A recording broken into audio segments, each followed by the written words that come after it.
on the way. Hello? Fernando, I appreciate you calling. we're going to be thrilled to make you the first pick in the draft here and welcome you to the dark side. Thank you. Can't wait till it's reward. Hey, Trade. Clint Kubiak, congratulations. Thanks, Coach. How you doing? Hey, I'm great, man. Welcome, man. You can be a captain here, too. I know you've been a captain 3 different times. We need another captain here. What do you think? Whatever you need, Coach. I got it. Hello? Hey, Dalton, John Spytek in Las Vegas. How you doing? How you doing? I'm doing good. How are you? You want to come play with your own team, Mitch Dukes, in Las Vegas? Coach, you know I do. Hello? Hey, Zeke, Yes, sir. you want to come to Las Vegas and be a Raider? Yes, sir.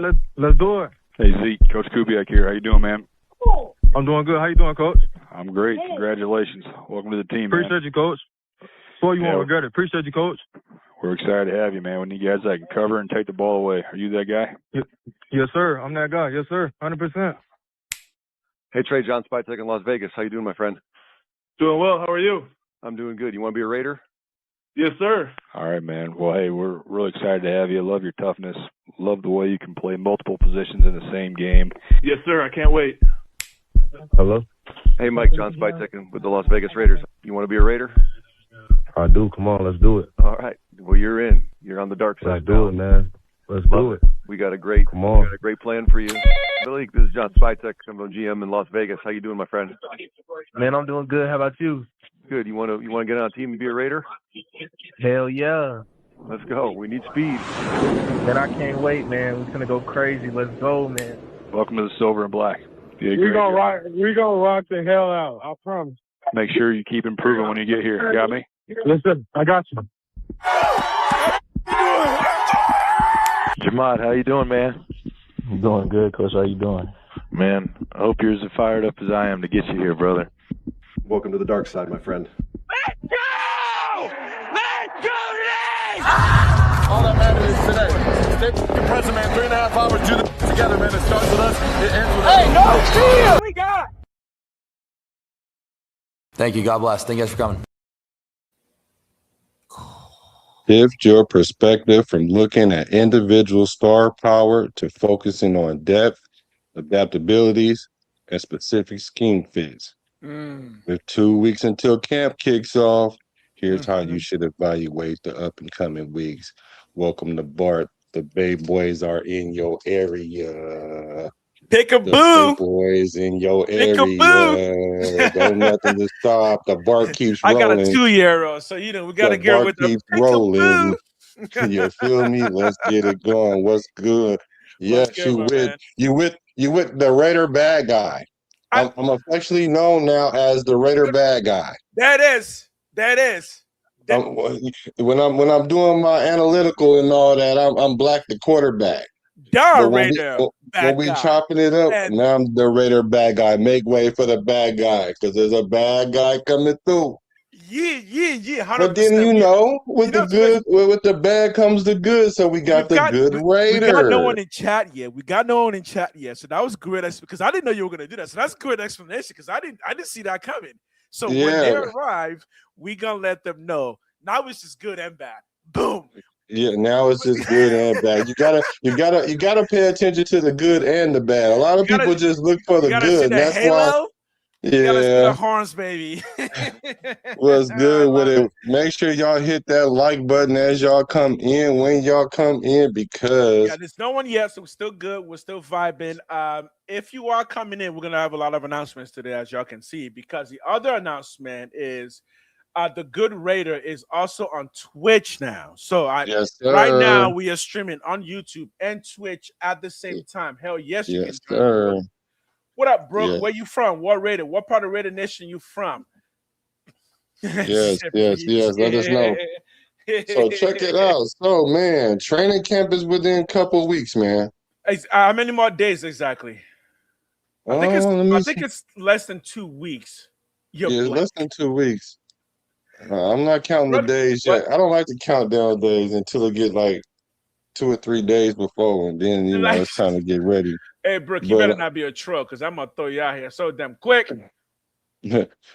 So you got 3. It looks like you got 3 beautiful girls, beautiful daughters. Silver and black. Silver and black.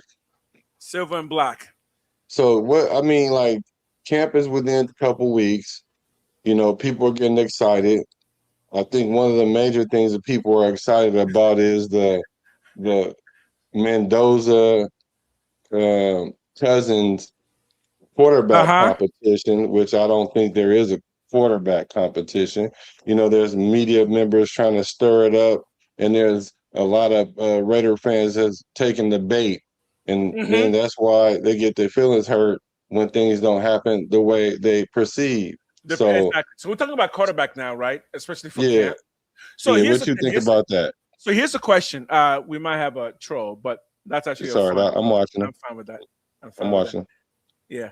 Do you think the biggest news of training camp is going to be the quarterback position? No, I don't. That's a question. That's a legit question for Raider Nation. Like I think the national media wants to talk about that all the time, but Raider Nation, we're just like, no, that's not the biggest story going into camp. I mean, at least for me, because having Mendoza just solidifies the quarterback of the future. Now we just don't have to worry about that anymore. At least for the first. And I've said this, once you get that rookie quarterback, you don't have to think about that anymore for at least 4 or 5 years. And that's if the quarterback is bad, right? That's if he's bad, not even if he's good. If he's good, you're good for 10 to 12 years. But if he's bad, oh, okay.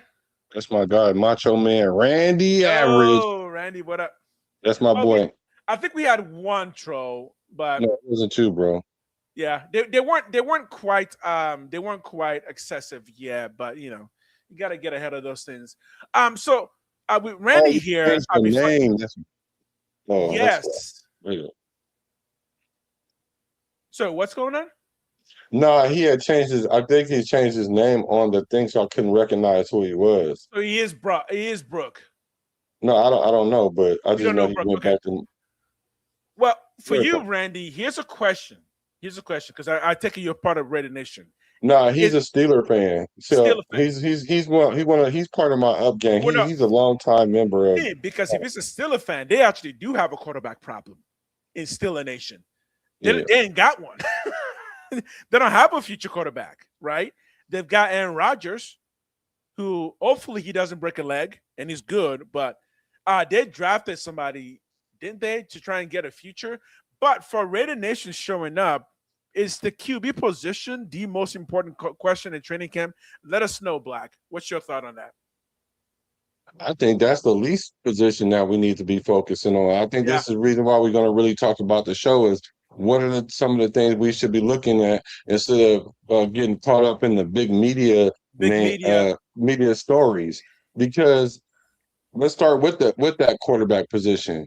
Like people think that a lot of because you're saying that we don't have to worry about that for a few years. I would think the ones that's thinking will understand, yes, we have our future quarterback. We've always been trying to troll around, look around and see if we can get one, but we always were a little too high to get a high draft one. Draft pick. And then one in the middle is too far away to grab one.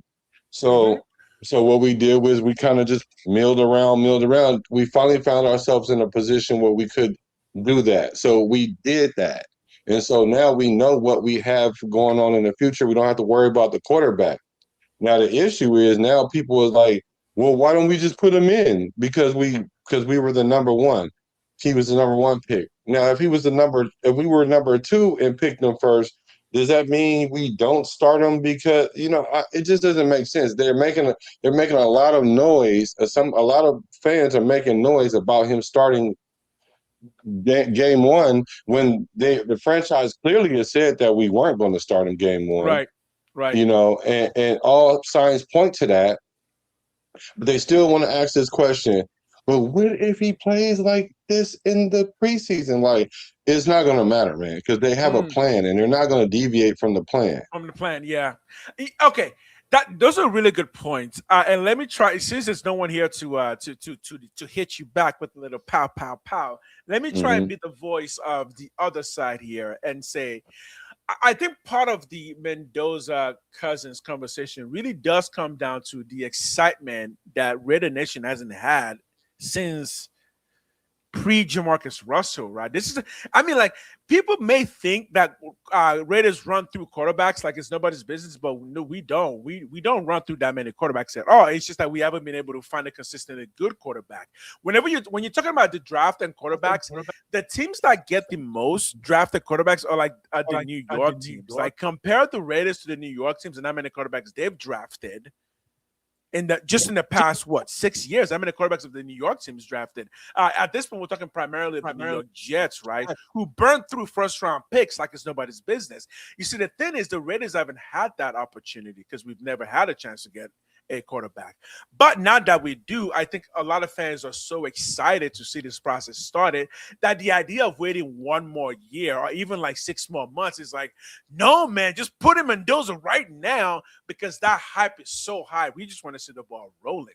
But the other thing that we're not used to is just an organization with a plan. And that's the part that I think you're alluding to is that, no, these guys actually have a plan. This is not some ridiculous, let's just throw something at the wall and see what happens. John Spytek and Ken Kubiak and Tom Brady and even Mark Davis have stated over and over again, there is a plan now. We're not just throwing something at the wall and seeing what sticks. We're going to follow a formula, and we're going to follow that formula to success. And part of that formula is not throwing your quarterback into a super complex offense. Because again, remember, part of King Kubiak's genius is his offensive playbook. If Mendoza is not ready to run that offense, it will hurt the Raiders in the long run. And I do believe that's what Clint Kubiak has been alluding to. Is like this offense is going to be complex. We're trying to install an offense for the next 10 to 50 to 20 years, and that's going to take time. And the last thing you need for that is a rookie quarterback to really come in and kind of start messing those things up. So having Cousins there does help with that process. Yeah, plus why would you throw your franchise quarterback out there with the risk of if something were to happen to him, right? Mm-hmm. That would set our franchise.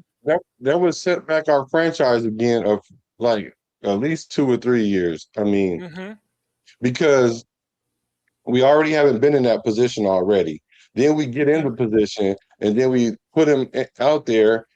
I mean, he really haven't had a real like full camp yet. Because in a rookie year, you're doing so many things, you don't have time to really sit down, process, and get a system for yourself. That's why you watch your Kirk Cousins. That's why you watch Aiden O'Connell. You can learn. So you can learn how to do those things and then learn how to develop yourself. You can't tell me that he's developed from Heisman quarterback to NFL starter that's better than a 15-year veteran. You know what I'm saying? And I'm not talking about a veteran who's not capable of starting, because usually the number one quarterback comes into a situation where the quarterback isn't that good. That's why they went and got a quarterback, because the one that they have aren't that good. They're not starting. They don't want to put the franchise on their back. So Cousins is, and I did. If you still have more thoughts, I'll let you go after this one quick point, and I have another point to make. I did watch some videos to get ready for this for the stream, and I did happen to run into Cousins playing, I believe, the Seahawks last year, and Cousins can still move. I definitely noticed, like, oh yeah, no, he can still move. He's not Joe Flacco in the box. He will be able to move his feet, even though Joe Flacco doesn't even need to move his feet because he knows the game so well that he just kind of knows where everything's happening. Cousins is kind of that, but Cousins can still move. So for those who might doubt a bit, yeah, just go watch Cousins last year and at least realize that, yeah, no, his feet are still moving pretty well for his age, and that should be good.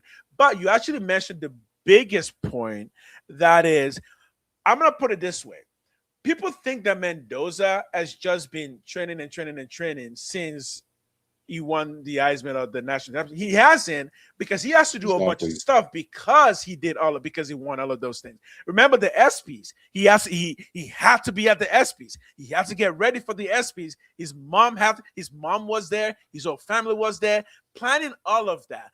Why? Because Mendoza is not just the number one overall pick. He won the Heisman and he won the national championship. That means the entire NFL world actually is calling him to appear at events because, yeah, they kind of need him to, because that's what comes with being who you are as a championship winning college quarterback. And yes, he won the award for best college player in college. And guess what? If you're going to win awards like that, you have to show up to those events, because those events promote your team, they promote your teammates, they promote Indiana, the college, and they also promote the Raiders. So no, Mendoza in his first year has more to do than just being on the practice field. Whereas Kirk Cousins, at this point, his only job is just to try and get a Super Bowl if he wants any part of his legacy to remain or to be remembered.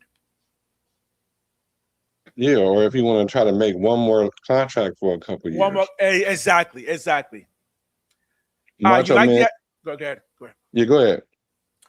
So Macho Man says, I like the idea of Mendoza sitting behind Cousins and getting the system down instead of throwing him into the wolves statistically. Just throwing him in there isn't the best option.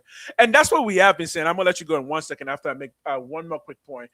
And again, we've said this over and over. The Raiders are trying to build a dynasty, a legacy franchise. It's not just about let's just go out there and play football and figure it out. If we're going to bank on Clint Kubiak's offense being complex enough to where he can always make adjustments when needed, then we're going to have to understand that a one-year rookie, even if that rookie is Heisman Trophy winning, national championship winning, may not be ready for that kind of responsibility. And also remember that Mendoza, even though I do believe he's a great quarterback, did not run on the center for most of his college career. Now, am I saying that's a red flag? No. I'm not. I am saying, though, he needs to get back that repetition into his system. I'm a gamer, so I'll just put it this way. If you play Street Fighter, you can play Street Fighter in one way. You can go in there, go into ranked, and get your butt kicked all over the place. Or you can go in the back, go into training mode, really know your arts before you go into a competitive game. Clint Kubiak is not going to throw his NFL career in the hands of a rookie quarterback who might not know his playbook. And that's just Clint Kubiak just being a wise coach who wants to be a Hall of Famer just like his father, right? His father should be close to a Hall of Famer. Yeah, I would surmise that he would give in. Yeah, I mean, like if you have the option, like It's never going to be good. Sorry. Macho Man, he's not a Raider fan, and he understands even from a non-biased, non-emotional aspect is like, look, statistically, it just doesn't make sense to put him in there. 25, 82, and 2. The last 10 years, then when the number one pick was a quarterback, and you stick him in there, that's what happens. But, I understand some people or fans don't care about that. They just want to go with their heart and put him out there. But we do have a long-term plan. That's why we have adults in the building now, because all we've been doing is doing all these impulsive things, trying to build from the player up instead of from the franchise top down. And so now that we're doing the right things, people are crashing out, and I'm like, now is the time that you should be excited and patient. You've been patient through all these other regimes, and we weren't going nowhere. They didn't even have a plan. We actually have a plan now. But when you have other people like Pedersen saying things, and then it gives you that implicit biasness, and then you just want to say, see, it just doesn't make sense. Like it doesn't make sense what he's saying. Can you play the Peterson video 1 second? And I'm going to give an answer to Sosa. I see you there, Sosa. I see you. Just give me 1 second. Let's play the Peterson video. Then I got an answer for you, my man. Yeah. Yes, because Doug Peterson did come out this week and said that he thinks Mendoza should start week 1.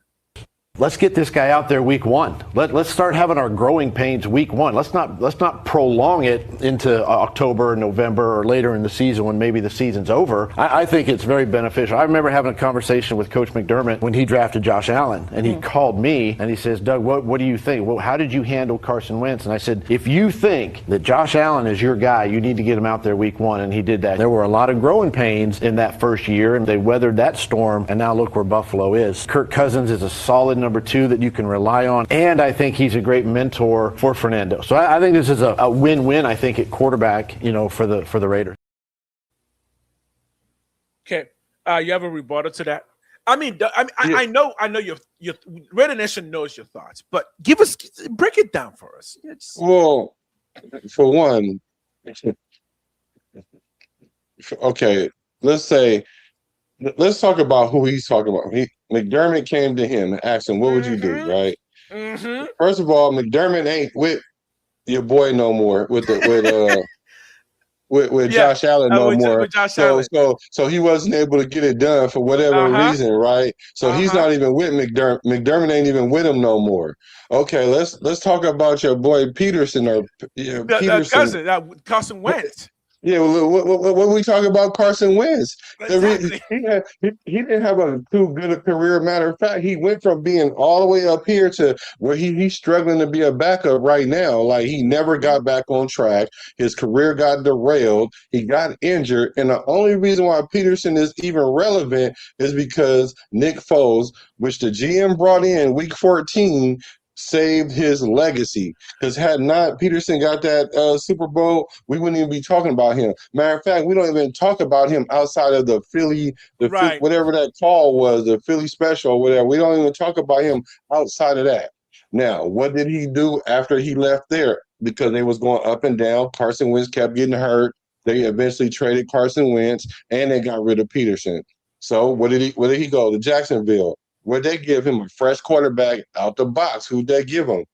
Trevor Lawrence. He couldn't manage Trevor Lawrence either. Right. They got him out of there quick. And now you see where Trevor Lawrence is developing into a top-tier quarterback. I mean, he got honorable mention this year, but his numbers was top 10 for sure. But they want to see him do it for multiple seasons because he's been going on that roller coaster that Peterson was just talking about. And that roller coaster that McDermott was going on, listen to Peterson, got you kicked out just like Peterson got kicked out. Right. Okay. Wow. Okay, that was good. You should have put yourself in the big screen for that. That was great. Okay, so let me hit with a few counters. Our regulars are not here yet to give you a rebuttal. So you guys can give you a rebuttal on screen. If there is to be a rebuttal, it is this. That, the growing pains is precisely what he's talking about. Josh Allen did not have a good first year, but hey, he's good now. Trevor Lawrence did not have a good first couple years, but hey, he's good now. That's the growing pains, right? That's the concept that there's people who want Mendoza to start. That's what they're hinting at. Like, look, he won't be good his first year, but again, why not just throw him in just to get those things over with? And I'm going to have a rebuttal to that. That is this. People keep thinking the entire focus of Las Vegas Raiders is to make sure to put all of the attention on Mendoza. And we're telling you that no, our team has been bad for so long. We're trying to build the entire team. There's a reason why everyone in the Raiders offense and defense are generally around 25 and 26 years old, and everyone has a 3-year contract. This is not just a can we get a Mendoza Hall of Fame quarterback? This is a can we build a team? And building a team, I feel like, begins with something more than just start your rookie quarterback week one when you have a veteran who's ready to go with a bunch of other players who need to learn the playbook. It's not just that Mendoza needs to learn the playbook. It's that everyone on that offense needs to learn the playbook. And it just so happens that the person that knows the playbook the most is Kirk Cousins. So if you have a quarterback who already knows the playbook the most, it makes more sense to have him run the playbook while everybody else who, again, are young and are going to be looking for a contract while they learn while they learn the playbook. I think that idea makes more sense logically than just throw Mendoza out there. Here's an excellent comment by my boy Macho Man Randy Average. He says, what he said would make sense if there wasn't a gap between playing at the collegiate level and playing at the professional level. Exactly. And you know what? See, this is why Macho Man is my guy. And people that know me from Business Decision Sports, because I usually talk about all sports, but I kind of centered in Raider Nation because I saw this nation unraveling, and I had to deep dive and get into the trenches to see what was going on, because I was looking from the outside looking in, and now I know what's going on. It's a lot of emotionalism going on. Right. It's a lot of sabotaging going on, and what I'm understanding is all Raider fans are not built the same now. And I hate to, and that's a whole nother conversation. But to keep it on track though, like Macho Man said, if there wasn't no gap in between there, and if it wasn't no gap quarterback, we got a gap quarterback. We went and got a gap quarterback. That's something that's not normally done. Usually when the quarterback comes in, there's a backup that's like a third string that's overachieving that second string, or maybe he's just a second string that might can win you a couple games, but you don't want to put him as the franchise, or you don't think he's going to make it through the whole year. There's a reality to that, because if those guys weren't like that, they wouldn't be backups. They'll be starters somewhere. And Kirk Cousins has not been a number 2 quarterback. Even when they tried to make him a number 2 quarterback behind Penix, you saw what happened. They put Penix in there. He played good a little bit, got hurt like normal because he's injury prone. Then they put Cousins in there. Cousins come and win the last 4 games. We didn't win 4 games all last year. He won 4 games in a row. But we question how good he is. I question how good you watch football, because I mean, like, you think that, oh, he's old now. Like he was 1 year removed from his injury. He just now getting his footing back. Like this is usually play a year off this injury. And I'm pretty sure if Aaron Rodgers, old butt, can run around there and evade taking the big hits because he's a KG vet, he knows the timing in his head, he knows how to play ball. You cannot look at the empirical facts of how he even played as recent as last year. Like you said, you looked at the film, you seen it. The only thing that could happen is if Kirk Cousins hits a wall between here and training camp or here in the first game of the season. If he doesn't hit a wall, then there's no way that Mendoza is going to start. And I've seen that a mile away, especially with the offense that we're trying to run, especially with all the new pieces that we have. And to your point, yes, we're trying to build a team. This is not the Las Vegas Mendozas. Like, what are we talking about? That's it. And I think it's this idea. It is the idea of the savior, in that, especially in sports, fans love the savior idea, especially if your franchise has been struggling. But we do got to remind people, football has 11 people on all sides of the game. Offense is 11, defense is 11, and those 11 are completely different 11s, right? They're not, those are different 11s. So if you think that Mendoza coming in will just save the day, it's like, well, no, actually, let's not F this guy's career up when the team itself isn't even ready for him, right? Again, how many new players have the Raiders signed this year? We've signed so many new players. We don't even know who works well together. We might get to week 1 and just start finding players punching each other in the face. I don't think that's going to happen, but you get the idea. Right. I mean, Nakobe Dean and Quay Walker that I love, they haven't played together since Georgia. I think if we're considering the fact that NFL players want to use their brains and understand that they're trying to accomplish a mission, which is to win the Super Bowl, that even they're not going to try to rush in a rookie quarterback until they can be sure that that is the only option, especially when a much respected quarterback is in the building, right? Now that I think about it, go ahead. Now that I think about it, he should sit the whole year dang near. Because Captain, I guarantee you're afraid of us. I guarantee you're afraid of Captain Stiff Stocks. I'll let him finish, and I'm gonna put the fear of God in you. If you're not afraid, you will be. You can finish though. Yeah, it just doesn't make sense to really put him out there, because not only do we have a new offense, we have a new defense. Like, I can see really him sitting for the full year. Now, me personally, I think he could come in at some point at the end of the year.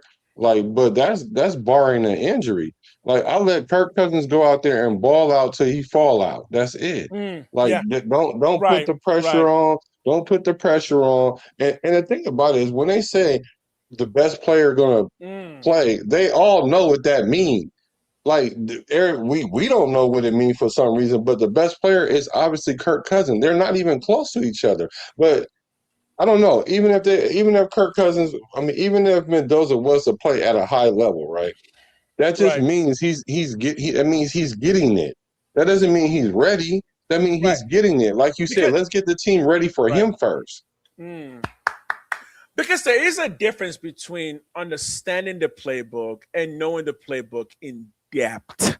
In depth meaning, I mean, that's just the difference between an amateur and a professional, right?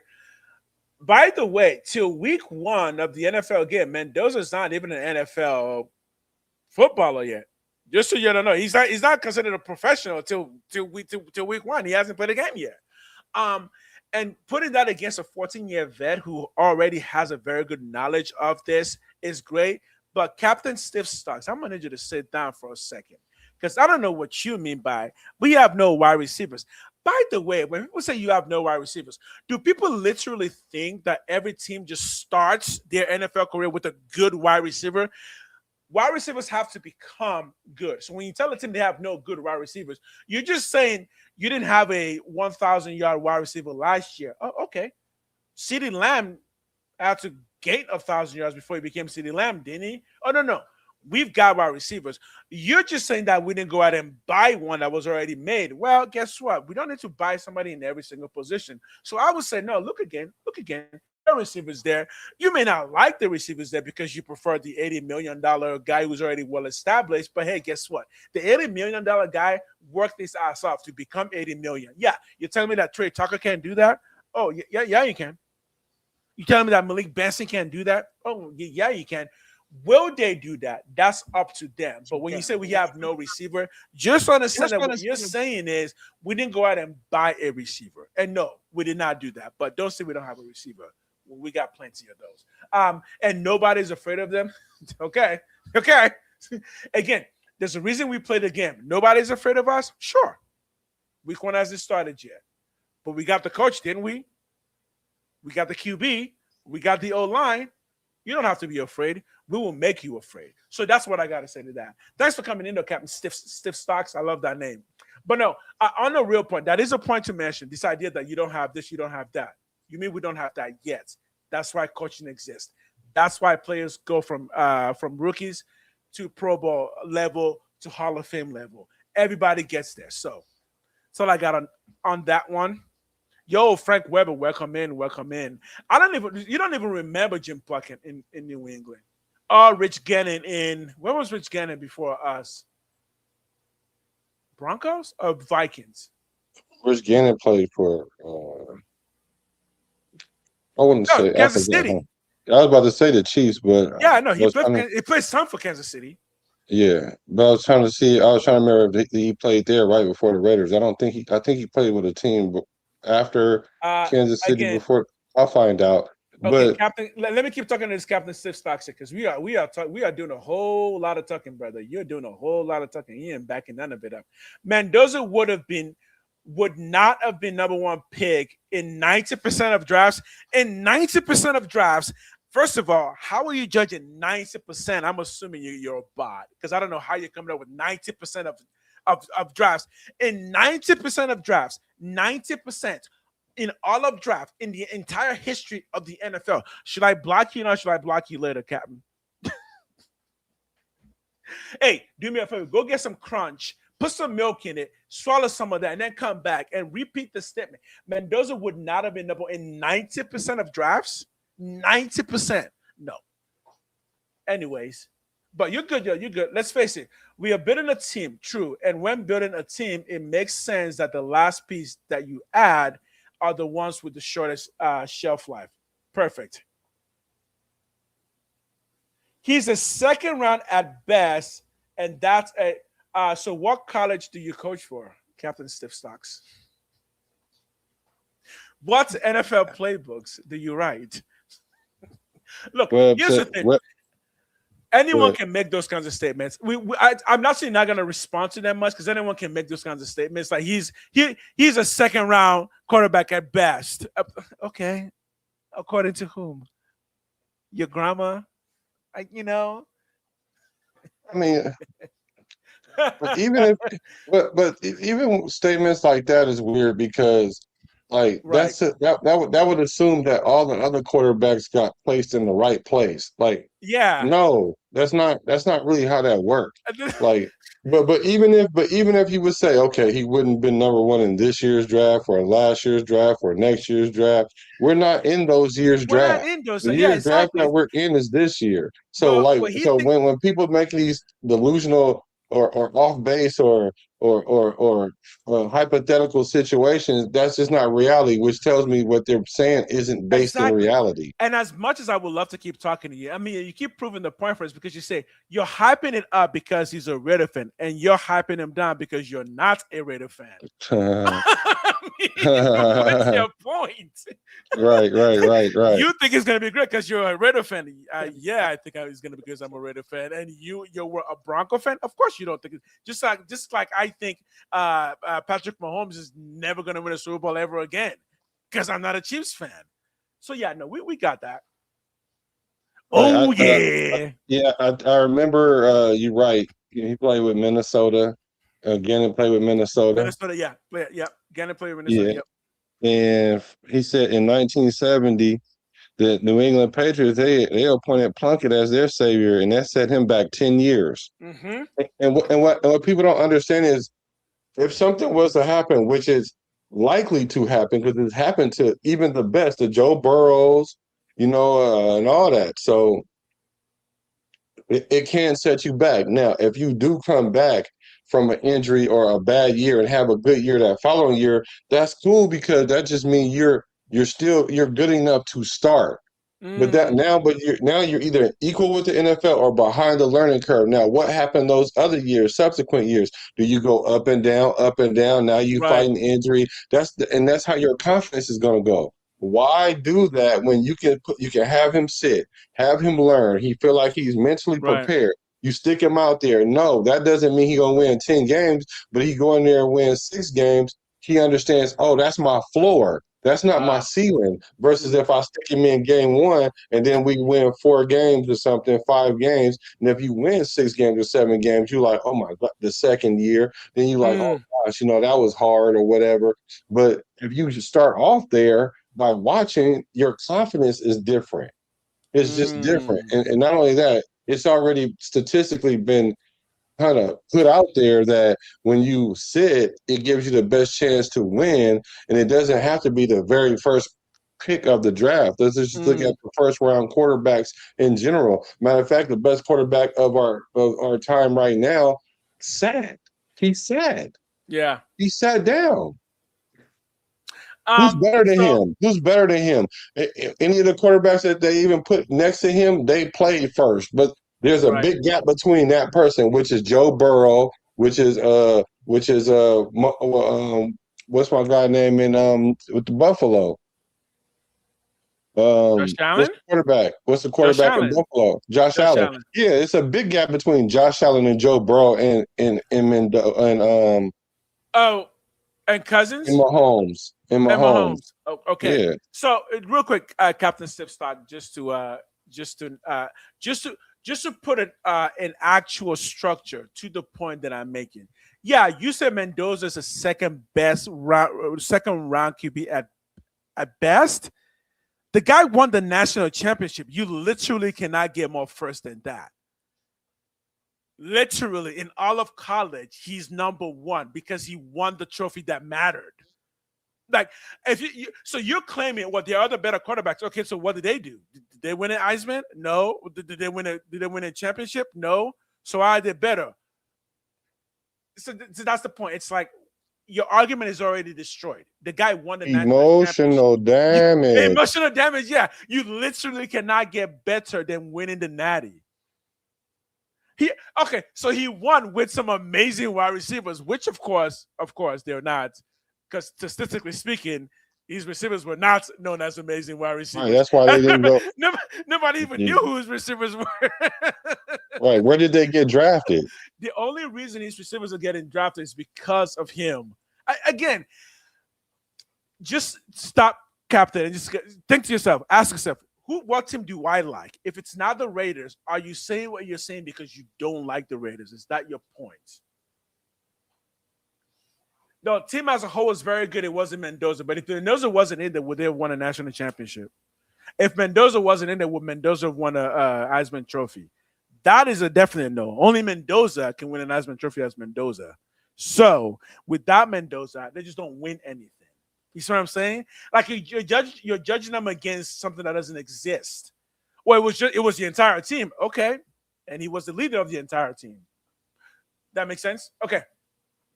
Macho Man it's said, going to be a Bronco fan. Dude, here's what it really is. I know NFL teams are really scared of the Raiders now, especially if you play in the West or in the AFC. You don't have to say that you are, but you know that you are. Because if the Raiders start doing good and things start rolling, you're going to be hearing so much Raiders that it's going to be annoying. We know. That's what people don't want. They don't want annoying Raider fans. Who are happy. Oh, well, get ready. Macho Man said to the Yens, he said, last point, Cleveland had 25 saviors in the last 26 years. Mm-hmm. But to put all that pressure on a guy who doesn't know the playbook is just irresponsible to not only the player, but the fans. And you know what? And you got to that's why you don't listen to the fans. Mm-hmm. Mm-hmm. Because the fans are having you doing irresponsible things because they're giving you a knee-jerk reaction. Mm-hmm. Yeah, because they're not basing it on a plan. Facts. They're basing it on emotion in that particular moment. It's not even like they've thought about it. It's just that particular moment, right? Like right now, you come into chat and you're in that particular moment where you say something like Mendoza's not as good as 90% of quarterbacks draft. It's like 90% of what? You're throwing out random numbers because you don't want Mendoza to have to be good. In your mind, you need him to be bad. So you're just going to throw out random numbers. And then when we bring up, well, he won this. Well, he didn't do it by himself. Well, he won that. Well, he had help, okay? And football is a team sport. Then, because he has Signetti. And Mendoza. Because he's 28 years old. Because he played like this. Because it's everything. It's just, whenever people are just great, you know how many excuses just comes up. This is why they're just like, no, man, just say they're great. That's it. He won a national championship. He won an Heisman Trophy. Trust me, nobody's afraid of the Raiders. No, trust me, you are here because you are afraid of the Raiders. So whoever this troll is with this account, whatever, it's all good. Just before we read another one of your comments, before we even talk to you any more of your comments, we need to know what team you represent. Yeah. Let them know what teams you represent. Yeah. Because so let's get into because you might be 12 or 13 years old. I don't know, but basically everything you're saying is like that. This is not how you talk, unless you're just a hater. And there's a lot of Raider haters. Oh yeah, it's a lot of them. There's some even that wear Raider patches because I think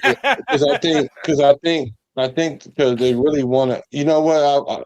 Somebody told me this earlier. They said a lot of these fans want to be so right about what they're saying is that they want that Mendoza to go out there and then not play well, Kirk Cousins to go out there, not play well so Mendoza can play.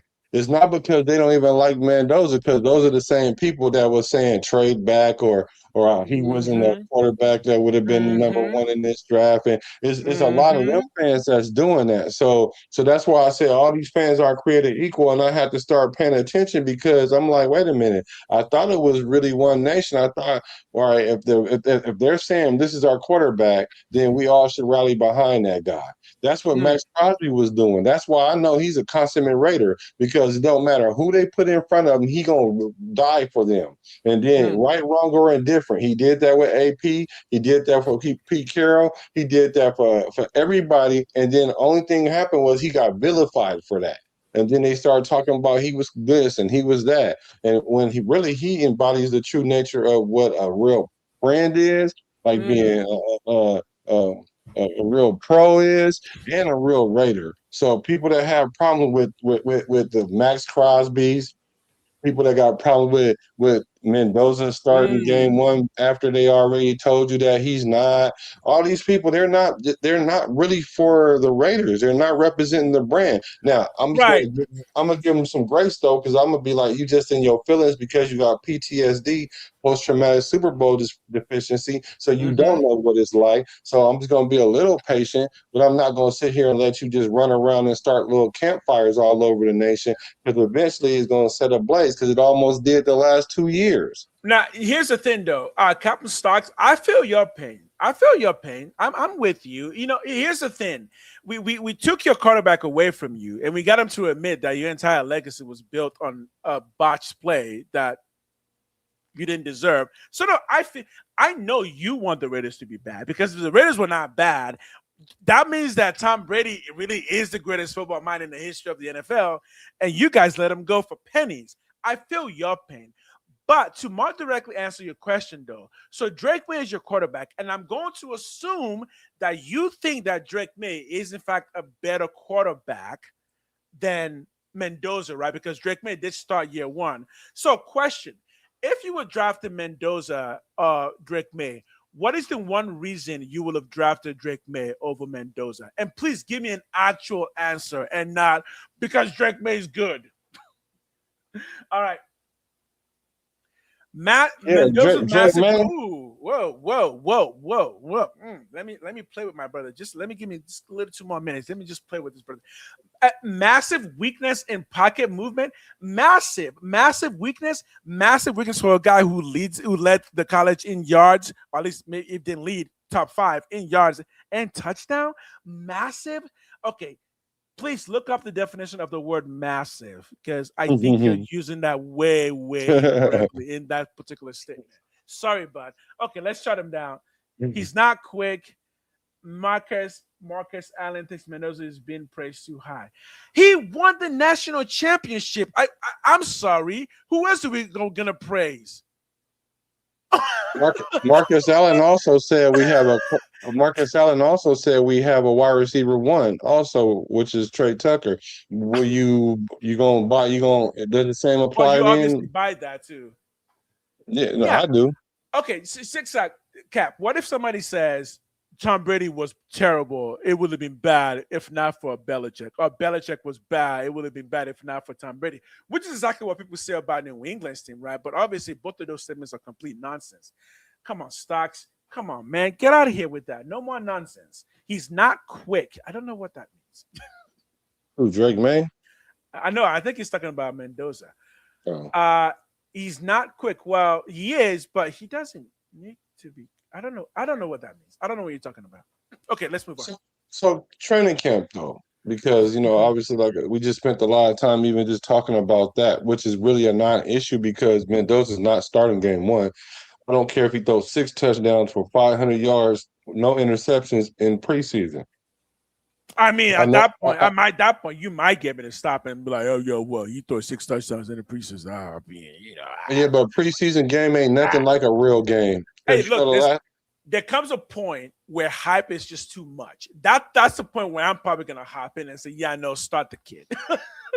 And so there was a quarterback that did that. Threw for like 400 and some yards, had 5 touchdowns. No interceptions. He was for Miami. He made the roster though. He was a 7th round quarterback. I can't remember his name, but either way it go, Tua got hurt. Bridgewater got hurt. He came in. He didn't play nothing. He didn't play like that because preseason ain't the regular season, and he's not even Tyler Huntley. Tyler Huntley, yeah. He used to play for so it doesn't translate. It doesn't necessarily translate. Preseason games don't translate because the defense aren't the same. Not only that, you're not playing against the ones religiously all game long. Like, it's not the same. So, which brings us to what should we be looking for in training camp? When you look at training camp, how do you view it? What's your focal points and what's your perspective and how do you make determinations and that's a great question. What are you looking for? That's a great question. Are you saying that if I was the coach? No, even if you was a fan, but yeah, even if you were. I'm looking for scheme fit. That's a great question. That's a great question because as a fan and maybe as a coach is different, and maybe I'm looking at it more as a coach than as a fan. Okay, so that's a great question. Yeah, I'm looking at it as a coach. Well, as a coach, I'm looking for scheme fit. Because if you, we're gonna, it's still early. Oh, still plenty of time. Because we're gonna talk about defense after this segment. We're gonna talk about defense and what I think the Raiders are gonna do now. Because I've been looking at some Seattle defense for the last year, and I'm realizing more to some crazy degrees. I'm gonna show you some facts that you're gonna be like, "Whoa, shit, I didn't know that." But yeah, I think scheme fit is generally what training camp is for. Who's going to fit what we're trying to do the best? And in some areas on offense seems a lot more secure in terms of who I think is going to start where than defense. So I do think a lot of the conversation will be on defense. So really for me, the number one thing I'm looking for in training camp is who's going to fit the defensive scheme the best, because that's going to show us what kind of scheme we're really going to be running. Yeah, that's true. What Macho Man said, no one talks about preseason after the season is over. They talk about regular season and postseason. That's the point. And I need to highlight that because we're making a big deal of preseason because we were waiting on football to start again. Mm-hmm. Like, And the only time you really bring up preseason is when you're trying to make a point that's kind of far-fetched a little bit. It's almost like going back to a player at college. Like he played this way in college when he already 3 years into the league. Like it's a stretch, right? This is what I'm saying. Like you can evaluate them the same because, like you said, if the leap from college to pro wasn't as significant as it was, then you know what I'm saying. Then it wouldn't be a thing. So, but it is a thing. So just like there's a leap between the preseason and regular season. So you can look at a veteran and a rookie or whatever, and if they play comparable, you can be like, well, we can put him out there, put the rookie out there. Like no, the rookie haven't seen the defenses still. They haven't blitzed them. You haven't had a team take a week to game plan just for you. Like you don't even know what the speed of the game is like. Like. Right. So, and I think a lot of that comes I think a lot of that comes down to the experience, that because people don't, it's easy for people to dismiss experience in the sense that learning is acquiring experience. People often will think learning is you just doing the thing and not you like watching the thing being done. And if you think about it, like most of your life, you're going to learn by watching other people do the thing that you're trying to do, right? Because that's how babies obviously learn. Babies watch adults, and that's how human beings learn. We learn by watching other people do the thing that we're trying to do. That's why we have a thing called veterans and non-veterans, because veterans is somebody who's been doing that thing that you're trying to do longer, right? So they've been through that process longer. So by watching them do that process over and over again, you will internalize the timing. Again, a lot of football comes down to timing, especially on offense. Even if Mendoza can make all the throws, even if he knows all the plays, the timing for those plays are critical for the success of those plays. Because remember, you're having guards, tackles pulling, you've got motions happening. If you don't get those timing correctly, it hurts everyone. And you know what? Quarterback is one position. Every other position, though, will depend on how well that quarterback knows his timing. Right now, Kirk Cousins knows the timing of Kubiak's offense better than Mendoza. That's all it is. We're not saying Mendoza isn't great. We're not saying Mendoza is not going to be great. We're saying right now, because Cousins is a 15-year veteran who has ran this offense many times before, he is better with the timing of this offense, which will help out the entire team. Because again, the entire team needs to be lifted up, right? Kirk Cousins is the tide that's going to lift up everybody. He might not take us to glory, but he is going to lift the floor because he's going to make everybody better, because he just has a better understanding of the playbook and the NFL speed required for that playbook. Does that make sense, Nation? And that's the reason why there's a such thing as a mentor and a mentee. That's why there's a reason. There's a reason why you shadow a person. Now they call it cloning. Yes. Oh now my they call it God. cloning. That's it. Look, if you went to the hospital because you're about to die, and they say, "Who do you want treating you? The rookie doctor or the veteran?" Obviously, the correct answer is the veteran. The rookie. No, you want the medical student that was number one in the class, the one that won all the awards. You want the one that everybody likes. You want the one that got the national recognition, not the 15-year veteran who saved lives, a certain amount of lives every year. Because you talk about he's too old and his eyes are starting to get dim and his hands is getting shaky, although he knows the timing. Guys. That might be a point, right? Look, we know who the future is. We know who the surgeon, who's the main hospital surgeon is for the next 20 years. But he just showed up, and guess what? If the guy who's been doing that surgery for 15 years is there, I think it would be wise to say, yeah, unless that guy is not able to, which does happen. But right now, Kirk Cousins is very capable of being the surgeon who's been doing the surgery for the past 15 years. And he like, I don't even want to be the resident surgeon. I'm just coming through for a couple of years to stabilize y'all hospital because y'all been having people die up in here so often. You know what I mean? Like, there are people scared to come in there. It's like, you know what I'm saying? It's kind of like, man. Just give us a competent surgeon, man. We're killing people on this table out here. Right. It's like people used to say about Highland Hospital in Oakland. It was like, you sending me to Highland? But now it's Killer Kaiser. But I mean, but I'm just saying, it just doesn't make sense. But that's one of the things I'm going to be looking for in training camp. Yo, you cannot be flaming the entire California healthcare system like that. I know. I'm sorry. I'm sorry. And so one of the things I am going to be looking for, to be fair and objective, is Mendoza, is Kirk Cousins going to be degenerate? Not if how well Mendoza plays, is how bad Kirk Cousins plays. If he plays bad, if he looks like he's degenerate, if he looks like his timing is off, if it looks like he out there and he can't process the plays, or his accuracy is like way off, then yeah, I'm gonna have to consider getting rid of him. And we just made a bad business decision when it came to signing him. And then yes, he will be a good number 2 backup at that point. You know what I'm saying? But the point that he's at right now, he's playing at the level of a starter. So that's what I'm going to be looking for in training camp, if he's going to hit a wall. Because we brought him in to start. That's what we brought him in for. Well, we did bring him in to start, but I do think the rebuttal for that would be, well, we shouldn't have brought him in to start.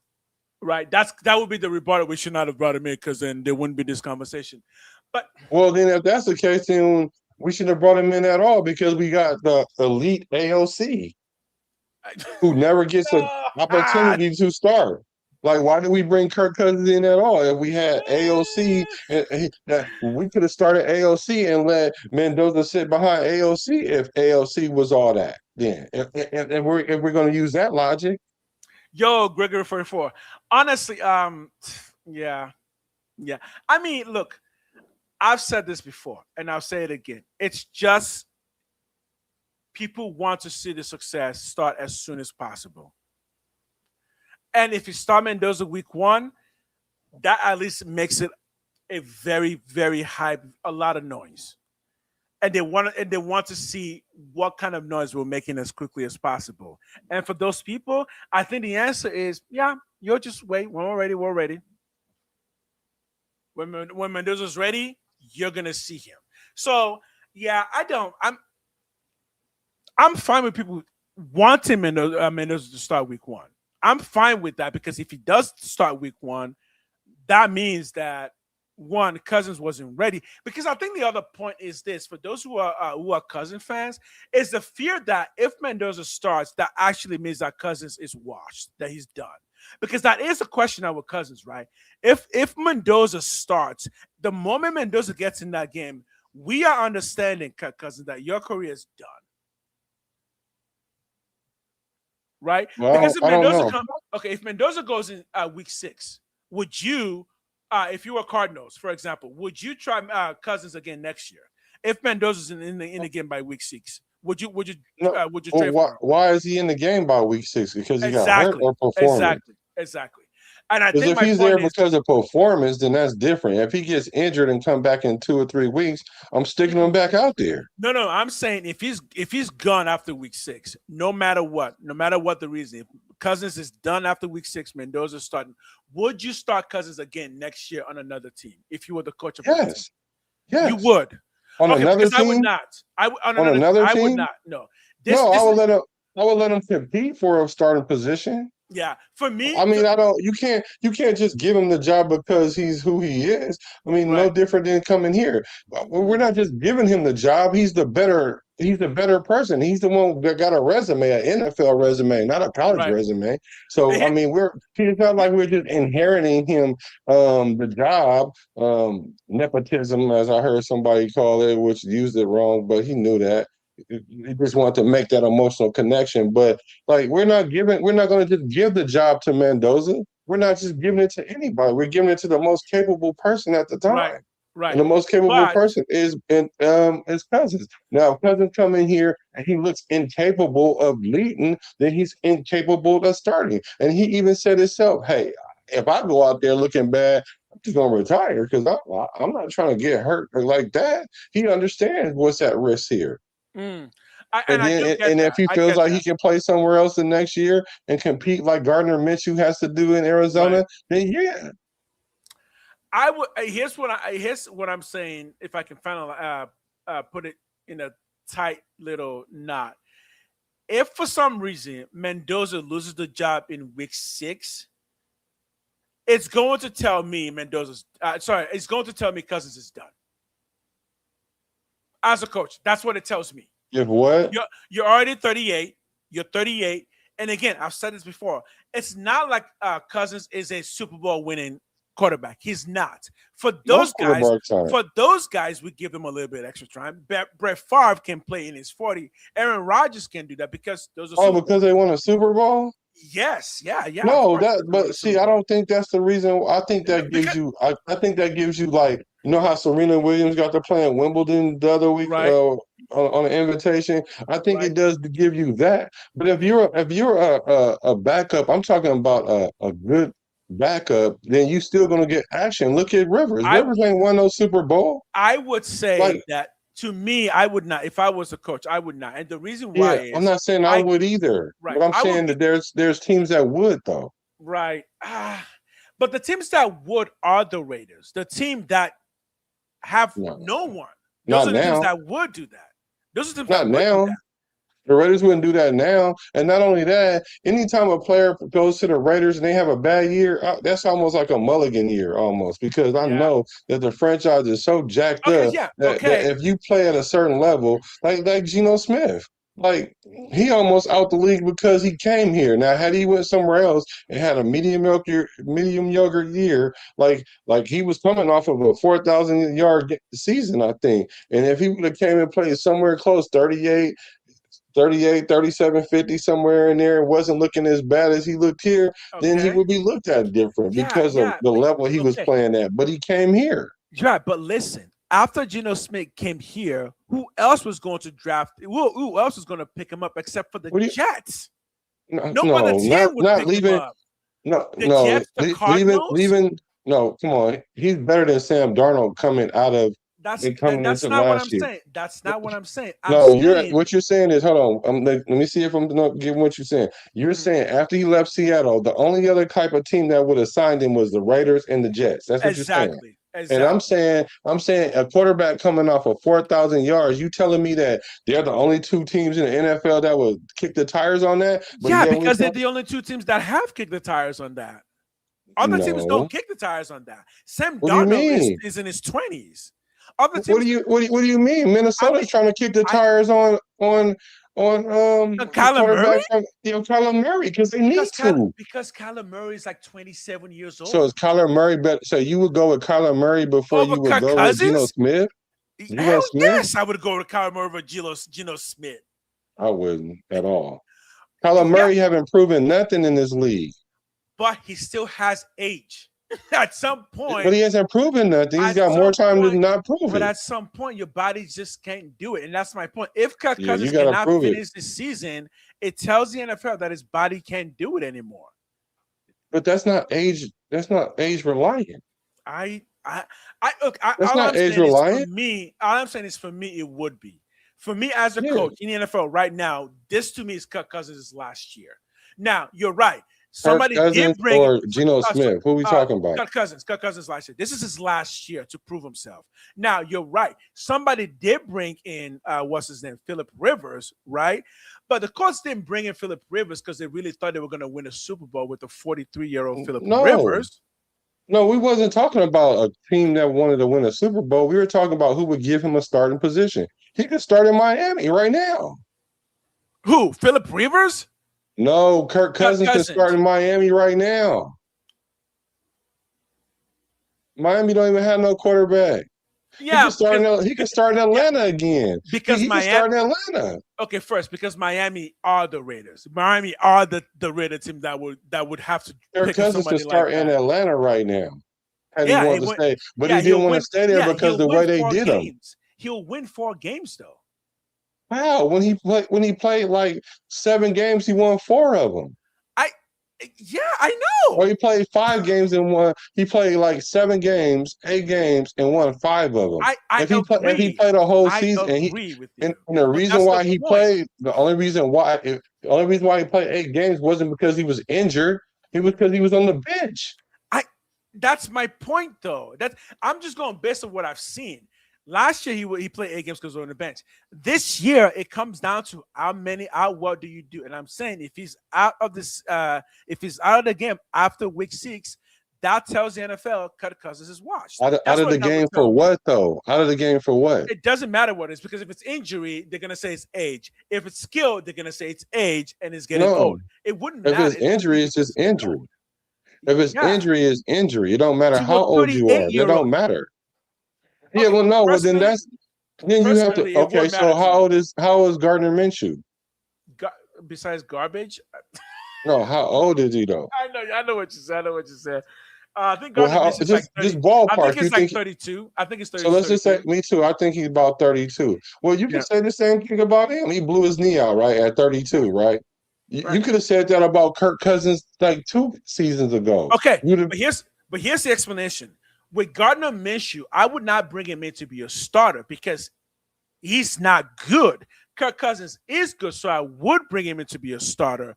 But if Kirk Cousins 2 years in a row shows that he can't go more than 8 games, no matter what the reason is, I think his career is done. He didn't play more than 8 games because they didn't put him in the game because they was playing games. I know, but I don't care what the reason is as a coach. I just want competition. No, you have to. You have to consider that. You can't say, well, I don't know if he can play. I don't know if he can play a season if he only got to play 8 games. If all I can see is 8 games, I'm going to judge you based on 8 games. I'm going to say 8 games is not enough. So that's what I'm saying. This is Kirk Cousins last year. If he can't do more than 8 games, his career, look, he's going to end up like Joe Flacco, where a team is in a pinch, their quarterbacks are hurt, they're going to call you in for 2 games, 3 games. And I've said it before. Okay. Cousins is going to do that for the next 5 to 6 years. Okay. This is his last chance to prove that he can be trusted with the starting team to try and get to the playoffs. Even when he was playing at a high level, they wasn't trusting him with a team like that. Well, they was trying to in Atlanta, but they played games. Like that's been the story. That's been the story. Macho Man says he can start in Arizona if he wanted to, right? Macho Man just said he can start in Arizona. Do you think Kirk Cousins can start in Arizona right now if you wanted to? Of course he can. Would you start him in Arizona if you were the coach? Of course. Okay, why though? Because he's better than both them quarterbacks on the roster combined. Okay, the only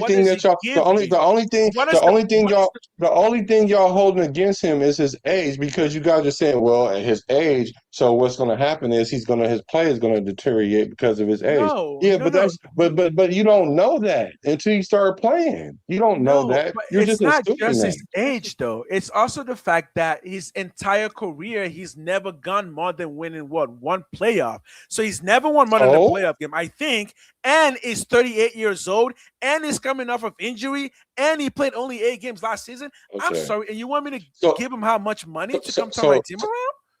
I'm not. Now we talking about contracts that ain't even. There is no contract. We don't know how much he gonna sign for. But all I'm saying is this. All I'm saying is this. I know that you don't sit there and say, "Well, we need a quarterback." Well, how many playoff games did he win? Especially if we don't have no quarterback. We ain't gonna be like, "No, let's pass on him because he ain't win no playoff games." Or we're gonna pass on him. How many That's quarterbacks? exactly what I would do. How many quarterbacks right now are free agents that won playoff games? How many? Name them. Free agents? I don't know. How many are there? I'm talking about coming into this offseason. Coming into this offseason, how many quarterbacks that were free agents that won playoff games? How many? I think it was just Kirk Cousins. So y'all talking about so you talking about, well, I wouldn't get him because he didn't. There is nothing better. There's none better. No. I'm saying this is his last chance. There's nothing else after this. What other chance would they give you? The same chance they just gave Gardner Minshew to start in Arizona. But what do you mean? Gardner Minshew's not starting in Arizona. He's competing I didn't say he's against another starting. backup. We don't know that yet because they got to go through camp. But he has an opportunity to start. That's a true quarterback competition. That's a true training camp. What I'm trying to tell you is, no matter what happens to him, whatever happens to Kirk Cousins, when he leaves the Raiders, if he leaves the Raiders this year and goes into the league next year, you can say whatever you want to about his game. He's going to have a chance going into training camp to start somewhere. I think if he does, I'm just glad it's not with the Raiders because that team is going to be bad. We shouldn't be worried about it. Yeah, but you guys are saying the same thing. But you say the same thing about Geno Smith. I know. These teams you're talking about, aren't that much further than we are. It's not like we're in a different tier than them. They're not winning quarterbacks. There's a ceiling. That's the point. There's a ceiling. I guess. So Kirk Cousins is not a winning quarterback because he didn't because his playoff record. Okay. Kirk Cousins. No, wait. No, hold on. Kirk Cousins isn't a winning quarterback. Kirk Cousins is not a winning quarterback. Okay. He's not a winning quarterback. All right. So example is this: Kirk Cousins, this age, or Tom Brady when he was Kirk Cousins' age. Why did Buccaneers pay that much money for Tom Brady? Because Tom Brady won Super Bowls. I'm not saying no other team would ever pick up Cousins. I'm saying no other team would ever pick him up to start him. He hasn't won a Super Bowl, so you can't bank on that. So players can't go to you and say, "You've been to the big game. You're gonna lead us there," because it's never been there. So you can't lead anyone there because it's never been there, right? Look, I want to be. I guess. I don't know what I'm betting on though. What am I betting on with Cousins? What are you betting on with any other quarterback? A Super Bowl, and he won't give you that. How? Going into this.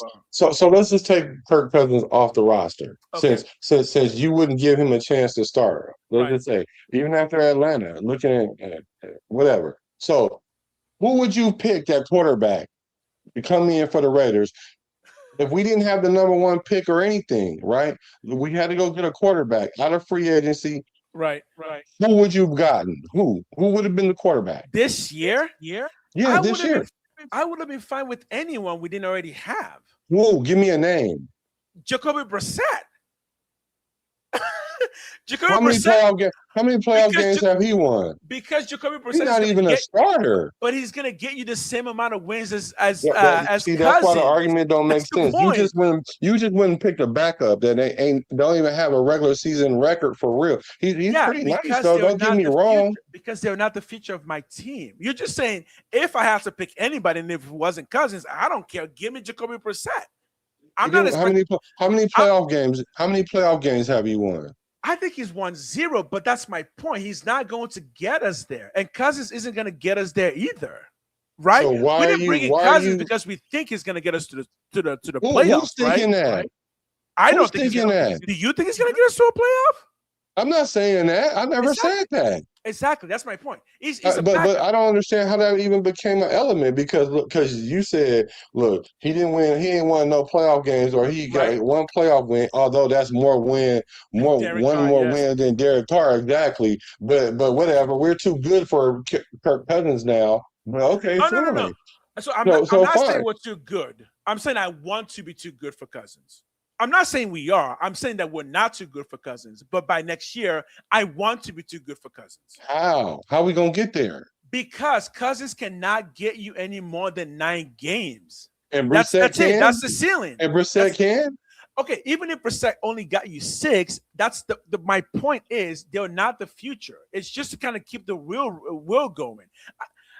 Look, you like Cousins way more than it's not about Cousins. It's not about Cousins.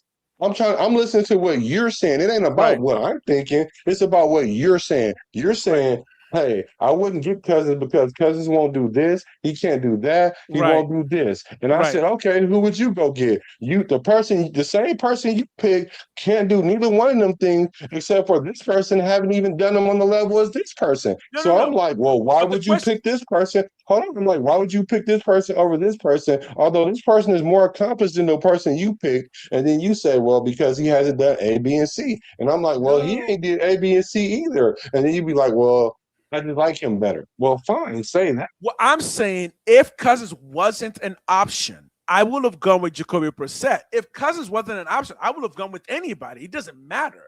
If Cousins was an option, and he's the best of those options. That's why we got him. But that only gives you 9 games. That's at most. Look, that's what I'm saying. But if Cousins wasn't an option, I would have went with Jacoby Brissett. Look, we didn't bring him in to take us to no Super Bowl, man. We never brought Cousins in to bring us to no Super Bowl. Because it's a backup. We brought him in. We didn't bring him in to be a backup. We brought him in to buy enough time to Mendoza get ready so we can start our franchise quarterback. Now, yes, that's what we're all saying. That's like 9 games at most. No, you're putting a number on it. I ain't putting no number on it. I'm saying winning number. It's 9 games at most. Cousins will give us 9 wins at most. Right? That's really generous. You don't know that. If he gives you 9, if a quarterback give you 9, he can give you 10 then. Just like if he give you 9, he can end up with 8. But statistically speaking, Cousins averages about 9 wins a year. He's been doing that for the past 10 years. How many games a year have Derek Carr averaged, bro? Derek Carr. I'm just asking. I'm just asking now. The only thing I want for Derek Carr is for him to retire as a Raider, and that's I'm just asking. How many games a year? How many games a year does Derek Carr average then? If probably 8 or 9. Probably 8 or 9. Yeah. Okay. I wish we did. Okay. So 8 or 9 wins is bad? It's not good enough. I want more, man. Mendoza is more. Mendoza is 10 to 12 wins a season. How do you know that? We don't know. That we don't know. Okay. We don't know. You don't. We're just making an educated guess based on his playing style, based on what he's already accomplished. Right now, as a rookie, who would you have started? Kirk Cousins as a rookie or Mendoza as a rookie? Who was better? Obviously, Mendoza as a rookie. Because Mendoza came in with way more stats and way more attributes and way more proven leadership. That doesn't mean nothing, though, because RG3 was better than Kirk Cousins. And who had the longer career? RG3 broke a leg. Bro, it doesn't matter. It's still his career. Who had the better career? You can say RG3 broke his leg. RG3 had the better career. Okay. He won Rookie of the Year. He won Rookie of the Year. Cousins hasn't won anything. I bet you if you ask RG3 if he'd rather have his career or Kirk Cousins' career, if he was honest with tell you he would rather have the money that Kirk Cousins has. But RG3 has accolades. Bro, I said career, bro. Doesn't. Nobody care about no Rookie of the Year award, bro. The guy who got the award does. Bro, he didn't play that long. He still got the award. That's what I'm saying. Okay. Cousins has a ceiling. All right. Cousins has a ceiling. That's why. I'm glad you said that. You know what? I'm glad you said. I'm glad you said that. And the ceiling is 9 games. I'm glad you said that. since we talked about accolades, I wasn't tripping on no accolades, but here's an accolade for you. Here's an accolade for you. Okay. You know who's going to be the comeback player of the year this year? Comeback player? Comeback. You know what a comeback player of the year is? It's not gonna be him. You know who it's going to be? Kirk Cousins. No, I don't. No, can we trade him now? Then I don't want that. No, I don't. What? If the only way this season matters to me in terms of Kirk Cousins, if he somehow gets into the playoffs, that's it. Otherwise, I don't care. Kirk Cousins has his money. He has his career. If we traded him right now, I would still be happy. We can trade him for Jacoby Brissett, and I would still be happy. That's my point. This year is a throwaway. That's why Kirk Cousins is coming in. Now, after this year, how many teams do you think will be willing to have another throwaway season? Because those are the teams that will go after a Kirk Cousins, like the Raiders. There wouldn't be a quarterback battle. Yeah, because Arizona sucks. Of course, there wouldn't be a quarterback battle. The Raiders suck too. That's my point. That's why I don't want you Kirk keep Cousins. saying that. You keep saying that. No, Kirk Cousins means that your team sucks. That's what I'm saying. Kirk Cousins means your team sucks. No, it doesn't. Yes, it does. The Raiders sucked before Kirk Cousins got here. Stop that. But if you don't try to put that on Kirk Cousins. No, if you get a Kirk Cousins, and you're saying by proxy, that's why we got a Kirk Cousins because we suck. And I'm like, okay, if that wasn't the case, who else will we? If we didn't suck, who would we go get?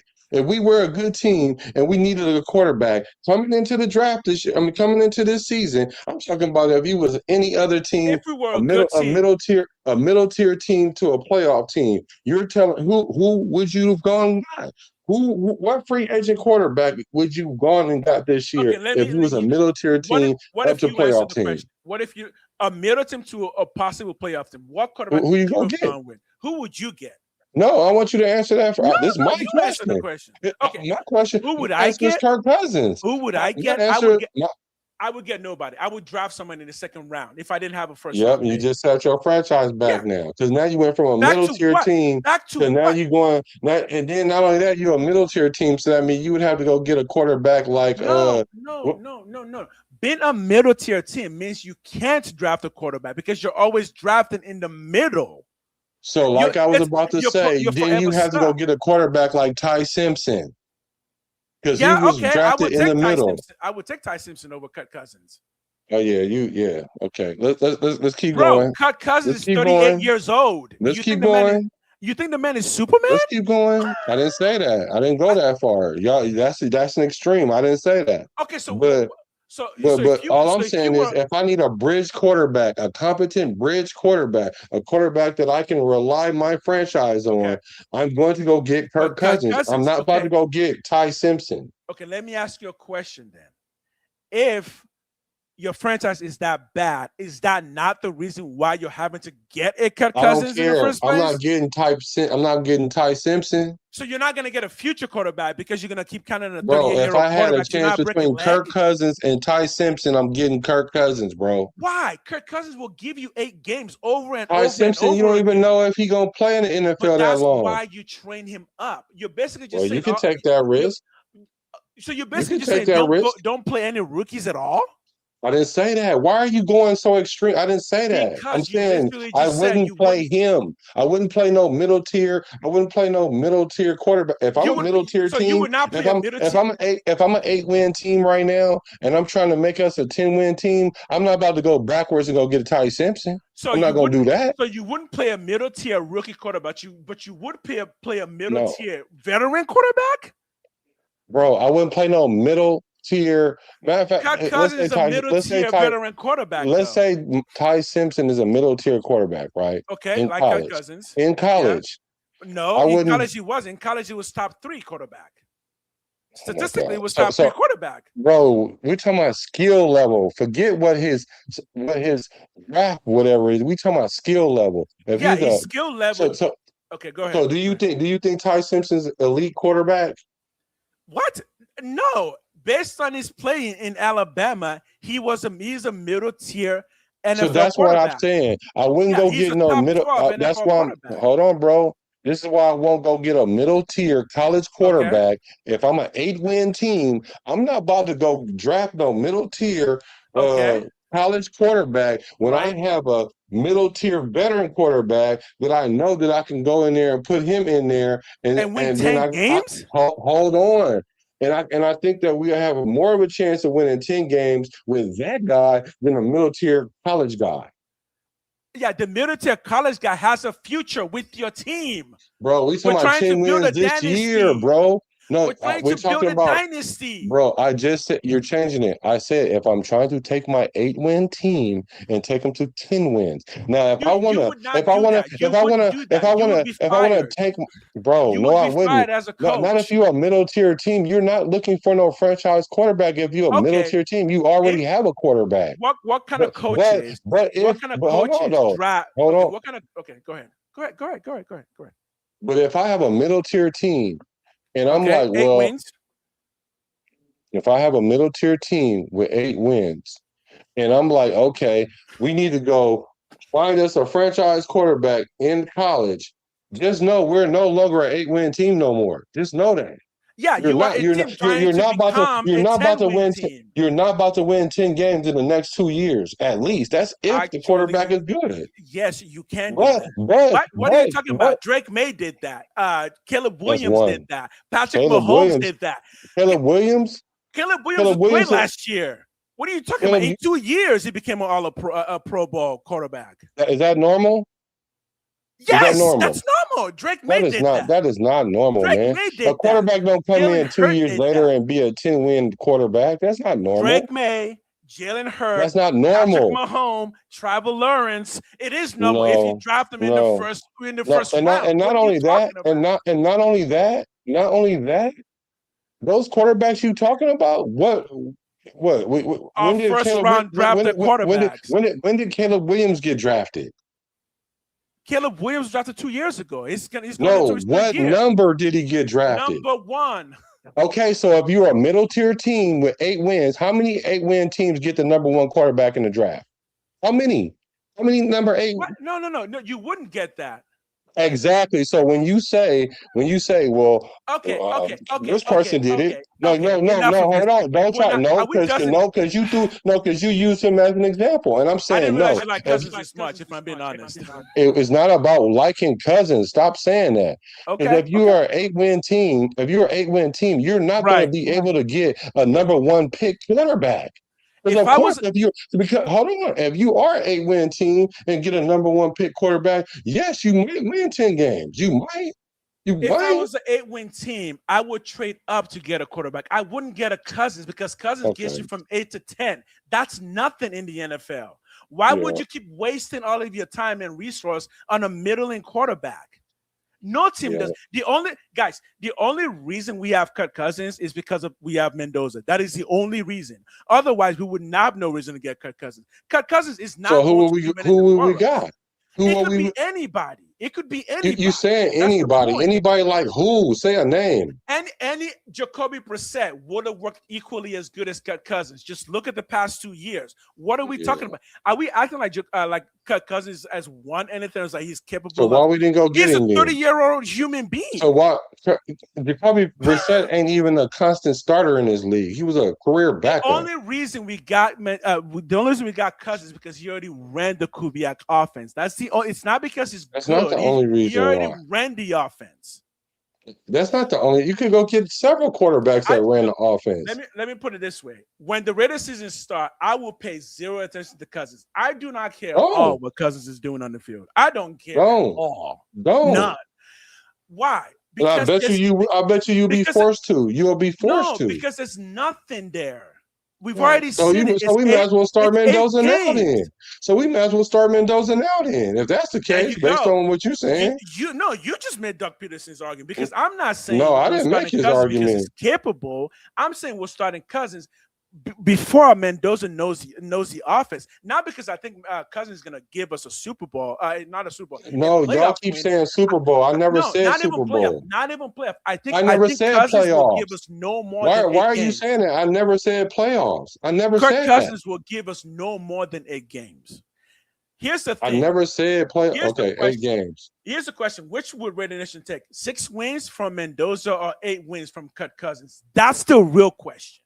Okay, Which that's a would you good take? question. 6 wins from Mendoza. But how do you know he's going to win 6 games? How do you know Kirk That's Cousins not even. That's not even because you just said because you just. I'm about to answer because you just sat here and said you told me that he was an 8-9 win guy based on that's his what his based on. record shows. No, that's his record. I'm not making that up. Bro. So. Right, you can base that on his record, but you can't base 6. You can't base 6 wins to Mendoza because he doesn't have a record. Because he won the fucking Eisman Trophy and the national What does that championship. mean? I mean, he gonna win 6 games in the NFL. That means he played with the best of the best in college. Most of them are now in the NFL starting. Bro, what are we talking about? So that means he wins. That means he wins 6 games. Yes, that means that he can win you 6 games. That's why you drafted him first of all. You really think we drafted Mendoza because we didn't think he could win us at least 6 games? Bro, how can he win the 6 games when the number 1 pick in the draft for the last 10 years, the record is 25, 82, and 2. So how did that tell you that he's gonna win 6 games when the number 1 pick? Hold on. When the number 1 pick. The number 1 pick that was a quarterback in the last 10 years is 25, 82, and 2. How do you equate that to Mendoza winning 6 games? Yeah, okay. I'm not making any more arguments for Cousins. I honestly didn't realize. It's not about Kirk Cousins, bro. Stop saying that. It's not about Kirk Cousins. Okay, fine. I think we should start Mendoza. No. Forget Kirk Cousins. Forget Kirk Cousins. And I would like to start Mendoza week 1. Forget Kirk Cousins. How do you say this guy gonna come in and win 6 games when in the last 10 years, that would be 1/4 of the wins of the quarterbacks in the last 10 years. But somehow you know that this guy gonna come in and win that many games. How do you know that? This is how I know that. Because the Raiders spent a lot of money to make the team better. The offensive line is better. We've got a top-tier running back. We got a top-tier tight end. We've got another tight end on the side who can block. We have Trey Tucker, Kwity Paye, Nakobe Dean, Quay Walker. That's how I know. We put a team together. So that means 6 wins. Yes, as a rookie, Mendoza can give you 6 wins with this team. Kirk Cousins will give you 8. So the question is 6 versus 8. If that's the question, I can swing either way. But if you're like, really answer, that would say, you know what? Yeah, I'll take a 6-win Mendoza over 8-win Kirk Cousins. Why? Because the 8-win Kirk Cousins, there's no future there. 8-win Kirk Cousins at the age of 38. So you go from a 3-win team to an 18. Because age in the NFL does mean something. Older quarterbacks do not unless you win a Super Bowl, right? Much. Unless you win a Super Bowl. Tom Brady, and that's why we call him the GOAT. No, unless you win a Super Bowl, cannot do that, right? Because Kirk Cousins can't even win a Super Bowl, let alone a playoff. Most quarterbacks don't win a Super Bowl. What are you talking about? Yeah, but you give passes to quarterbacks based on what they win. Remember, what I've said was this is Kirk Cousins last year. Why? Because after this year, who is going to sign him unless you are a bad team that just needs a bridge quarterback? And a bridge quarterback means you don't expect to win a whole lot. All bad teams do sign a quarterback. Because that's why they're bad. Because they don't have a quarterback. What do you mean? But bad quarterbacks sign Kirk Cousins because he is a very limited quarterback. I mean, now he's very limited. I feel like the entire nation has been speaking like. Now he's very limited. I think I got this. I think I'm getting that there are some Raider fans who really like Kirk Cousins. I'm just not. No, it's not about Kirk Cousins because I said the same thing about Geno Smith. Quarterback. I said the same thing about Geno Smith. I was like Geno Smith. As turmoil as his career has been, as topsy-turvy as his career has been, he's trending up because the last couple of seasons he was able to increase his efficiency. His numbers went up. His interceptions went down. And I was like, okay, coming into this year, he's trending up. So I was like, okay, cool. Okay, even if he was trending up, what does it matter? He's 38 years old. I don't care if he's trending up. How much up can he trend? Bro, that's my question. Bro, how much up? Bro, I said Geno Smith, bro. I'm not talking about Kirk Cousins. But Cousins? What's the upside for Cousins? What's I'm the not actual talking about upgrade? Cousins, bro. See, a lot of times y'all be thinking I'm talking. Y'all think I'm so in love with Cousins, and I'm telling you, I'm in love with the quarterback play. It doesn't have. It's not about a player. It's And about. Cousins doesn't. It's about, bro. You And can say Cousins that. doesn't You have you enough you you you, anymore. He you can just doesn't say that, have it. right? You can say that, right? And you can feel that way, right? And you can think that way, right? That's fine, right? But the proof is going to be in the pudding and what It's happens, going right? to be in the And pudding. so No, and so and so and I'm looking at the past pudding. I'm saying the past pudding hasn't been you good. can't say you looking at the past because it always rolled back to, well, he's 38. Well, he's a has-been now because Okay, he got let go of okay, Seattle. I'm then you talking about I'm telling you why I'm talking about the quarterback play. It's not about who the person is. It's not about I like Kirk Cousins like that, okay, or it's not because I like Geno Smith like that. That's right. just an easy way to try to Okay, make my I think argument based not right. credible. So here's my argument. I think Mendoza should start week 1. He's not going to. We know that, but I think he should. If it's based on skill, Mendoza is much, much better than Kirk Cousins. You don't know that. Yes, I do. He won a national championship. The boy ain't look okay. So I guess putting on pads and all that stuff don't matter then, right? Yes, he won a national championship in the next level below the NFL. Literally, it's right below the NFL. So he played with the best of the best in the entire world. And that doesn't And he mean that beat doesn't. them all. He beat all of them. Okay. He beat them in scores. He beat them in the Heisman. He beat them. I mean, I think you're saying that Mendoza, that the hype on Mendoza is too high. No, I'm not saying that. Okay. No, just if you wonder if I'm thinking that, ask me, am I thinking that? Because that's not what I'm thinking. Yeah, it's the same question as a veteran wide receiver. It's like I'm not thinking that. Okay. I'm not thinking that. I don't know where Mendoza fall on the tree, really. You just think Cousins is going to fall much higher than Mendoza. No, I'm not saying this. I'm not gauging. I'm not, bro. Look, this is me talking about me now. We're not talking about me as a GM or as a player. We're talking about me now. I'm not looking at O-line. Go ahead. I'm not looking at our record, period. I'm not looking at this quarterback and win us 8 games. This is going to win 6 because what I am looking for is how is our culture changing at that position? Because we've been don't know what we're doing since Derek Carr left that we needed to get some level of stability. Now, how do you get stability? Not from a rookie. I'm not bringing in Cousins. You don't get stability. Hold on. Go ahead. Okay, so you're saying we got Cousins for stability? That's not why I think we. No, I wasn't finished saying what I'm saying. I'm trying to draw a line from A to Z, but I can only get to like B or C. So then you guys draw the rest of the lines for me, and all I'm saying is this: yes, we do need to bring stability in the quarterback room. You could get it by getting a franchise quarterback that's capable of playing week 1. But in this offense, in this new regime, no quarterback will probably be ready for this situation. Probably. I don't even think. But how are you judging that, though? How you determine that? Because you don't know what you have at O-line. You have a new offensive coordinator. You have a new defensive coordinator. You have a whole new team. So you know that the team has no continuity. You don't know how they're going to respond. You don't know. But how does Cousins fix that? He doesn't have any of that either. I didn't say he was here to fix it. That's why if y'all listen to what I'm saying. So what is Cousins here to do? Oh my God, he's a bridge quarterback. He's here to stabilize the position until the team gets ready for the quarterback. Okay. Like, what's confusing about that? I'm not saying he's supposed to come in and take us to the Super Bowl. I'm not even saying he's supposed to take us to the playoffs. All I'm saying is he's supposed to stabilize that position. And if you think Mendoza can do that, then put him in week 1. Go ahead. No. I think stabilizing the position isn't a week 1 thing. It's a 10-year process. Cousins isn't going to stabilize the quarterback position because he's only here for 1 year. Yeah, Cousins is not here to stabilize. You can't stabilize something for 1 year and then leave. That's not stabilization. Cousins is not here to stabilize anything.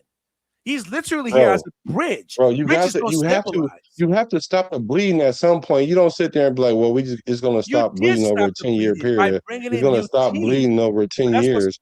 Right. But the bleeding stops when you bring in a new team. What's the new team going to do? We don't really know. Kirk Cousins hasn't stopped the bleeding because we don't know what I didn't he can say do. he was going to stop the bleeding. I'm not saying I'm not even saying that he's supposed to fully. I'm not even saying he's supposed to fully stabilize the position. Yeah, exactly. What I'm saying is, the Bird's Nest said he's going to teach the young players how to be professional. That's literally what Cousins is doing. No, what you know what? I'm not going to be watching. Y'all seem to know what I'm saying before I say it, and I'm not saying none of that. All I'm saying is this: if you, as a coach, don't know what you're going to get from your quarterback, but you have a chance to go with somebody that you kind of have an idea what they're going to do, that brings stability to your team. Like, what's confusing about that? I'm not going to be watching Kirk Cousins play football. Yeah, because you don't. So maybe when y'all talk about how much I like Kirk Cousins, no, what it is, y'all just don't like Kirk Cousins. It ain't got nothing to do with how much I like him. I just don't care about him. I don't know him. Exactly. That's he's your emotion. For my team. He's a Raider. He's a Raider only this year, right? So it doesn't matter that he's playing on this team this year. Yeah, this year, fine. You play 4 games, 5 games, 8 games, good, and you're gone next year. I don't care after next year. You don't know that. You don't know that. I know that Kirk Cousins will not play with the Raiders past 1 year. Why? Okay. Because it's the same thing other teams have done. Like literally, it's the same thing that other teams have done. Bridge quarterbacks like Kirk Cousins don't play more than 1 year. When there's other teams don't bring in a veteran quarterback that's going to start over your number 1 draft pick either. Other teams don't do that either. Well, name another team. Name another team that's done that. The Chiefs had Alex Smith, and that worked out. He was already there. Yes, but they drafted him knowing that Patrick Mahomes was not going to start. No, but now you're changing what I asked. Now you're changing what I asked. What I asked was how many other teams drafted a number 1 pick that was a quarterback, but also went and got a veteran quarterback to play ahead of him. The Falcons, you know how that turned out. Who? Oh, who did they go get? Who was that quarterback? Oh, was it not your same boy Kirk Cousins? And then they drafted Penix? Like, what are we talking about? Yeah, and you saw how that ended. Yeah, and Kirk Cousins was the person that they drafted is not even playing no more there. Matter of fact, hold on. The GM and the coach are gone. And Penix is fighting for his job against Tua. Because so that just tells you that was a bad idea to begin with. Kirk Cousins. So now it's Kirk Cousins' fault. Why are you bringing in Kirk Cousins and drafting somebody else? Look, the difference is this. Clint Kubiak has made it clear from the beginning Kirk Cousins is not the future of the team. He's not the future. He's just here as a bridge, and just only a bridge, nothing more than a bridge. When the Falcons brought him in, they brought him in as somebody who was supposed to lead the franchise and then essentially backstabbed them by taking the other franchise quarterback. But when it comes to the Raiders, Kirk Cousins is nothing but a bridge. We know that. No one's ever argued against that. I agree with needing QB play. I don't understand what you're saying. Yeah, that's what I'm saying. Like, I don't understand what you're saying about Cousins. I get what you're saying about QB, but why Cousins is the one that we're talking about is like, would I take because he's the quarterback on the roster. That's why. Okay. Like, who else am I supposed to talk about? He's a quarterback that's on the roster. Genty. And then when I ask y'all, when I say, okay, let's take Kirk Cousins out of this, who else would you get? Then y'all say anybody. Then you're gonna say a quarterback that don't even start in the NFL. This is gonna be his first year starting. I know. I've seen enough of Kirk Cousins to know that I don't care what he does. Y'all don't even watch Kirk Cousins like that. Y'all just saying that, bro. Of course we don't, because we don't watch the Falcons or whatever other team he was. Exactly. So stop saying you know. So stop saying you know what he brings to the table. And the reason why y'all don't know what I'm saying is because y'all keep trying to interject something that I'm not saying. We're saying we don't care what he brings to the table. Right. Well, that's your problem. Doesn't mean anything to us. How does he not mean nothing to you when he's going to be the starting quarterback? He's a quarterback for 1 year. So put in Mendoza now then. Put Mendoza in now. It will still be the same thing. Except it's not going to be the same thing. You just sat there and said it wouldn't be the same thing. More Raider Nation would be happy if Mendoza was starting. I'm trying to. Well, I'm going to listen to Clint Kubiak because he seems a lot smarter than the Raider fans. Well, yeah, of course he is, because he's got options. But you're bringing up an hypothetical where he doesn't have an option. He's got I plenty never of said that. his options. See, no, I never Cousins. said that. I never said he had no options. Okay, then I don't know I'm what saying we're this is talking the about. best option. That's what I said. There's a difference. Okay, but what does the best option give us, in your opinion? Oh, bro. What It gives what us does a the best better option give us? It gets us closer to winning 10 games or to a playoff. It's closer. I didn't say it get us there. It gives a better opportunity to get there than it would to put in a rookie theory, quarterback. though, right? In theory, because you don't really know. No, it's not in theory, bro. Wait, he hasn't played. Okay, well, maybe we'll go undefeated this year. Maybe. Maybe we'll go undefeated because we don't know. Because we don't for the know. Raiders, and Mendoza hasn't played for the Raiders, so we don't actually know who's better of those two quarterbacks for the Raiders. Yeah, you're right. Just like we don't know who's better, Genty or Washington, huh? We don't know who's better than Linderbaum or Meredith. No, Genty is better because Genty. No, how do we know that? Year. How do we know that? Because we saw what he did last year. Oh my God. Cousins wasn't on the team last year, so we can't compare him to Mendoza. Cousins was on the team last year. Okay, fine. What do you mean? Cousins was on the team last year. Last year in all of football, Cousins or Mendoza? Because the answer is definitely Mendoza. So if it's going based on who was better, well, Mendoza should be starting because Mendoza proved that he was a much better quarterback last year than Cousins was. Yeah, he's a better NFL quarterback than Kirk Cousins. Yes, I believe. Yes, right now I do believe that Mendoza is a better NFL quarterback than Cousins. However, but you can sit there and say he's gonna get us 6 wins, but then Cousins is gonna get us 8 wins. But somehow your logic jumps that and says he's better than him at it, though. Right. All of that six is more than 8 now. Okay. All of that was hypothetical. The reasons why Mendoza would get you less wins is because, he has to deal with some of the jitters of being in the NFL, has to deal with some of those other things. But I think if we could start both quarterbacks on the same Raider team in a parallel universe, I believe that Mendoza would have performed better than Cousins would. Now, well, you ain't gotta live in no parallel universe. Just stick him out there, and we'll see how right you are. And all I'm saying is, based on history, 25, 82, and 2. Based on history, forget how we feel about it. Forget how much I love Mendoza or Kirk Cousins. Like I love all our quarterbacks the same, except for AOC, and I disrespect him. No. Like, I'm talking about love to start. I would go with either one of the quarterbacks, but I just think one gives us a better chance to get to 10 wins than the other. That's it. I think Mendoza gives us a better chance to get to 10 wins. That's fine. That's fine. Okay. I'm trying to figure out why do I gotta love somebody just because I think this quarterback gives us a better chance? Why do I gotta be the one that's in love with this guy? Why do I gotta have Raider goggles on just because I think this guy has a better opportunity than this guy? Why? I don't tell you guys, you guys just Mendoza lovers. Wait. Who are these guys that Black is talking about? I mean, are y'all just like tweeting at this man? Chat. They be in the chat. Because, dude, this is the most I've ever talked about Cousins anytime. Ever. It is.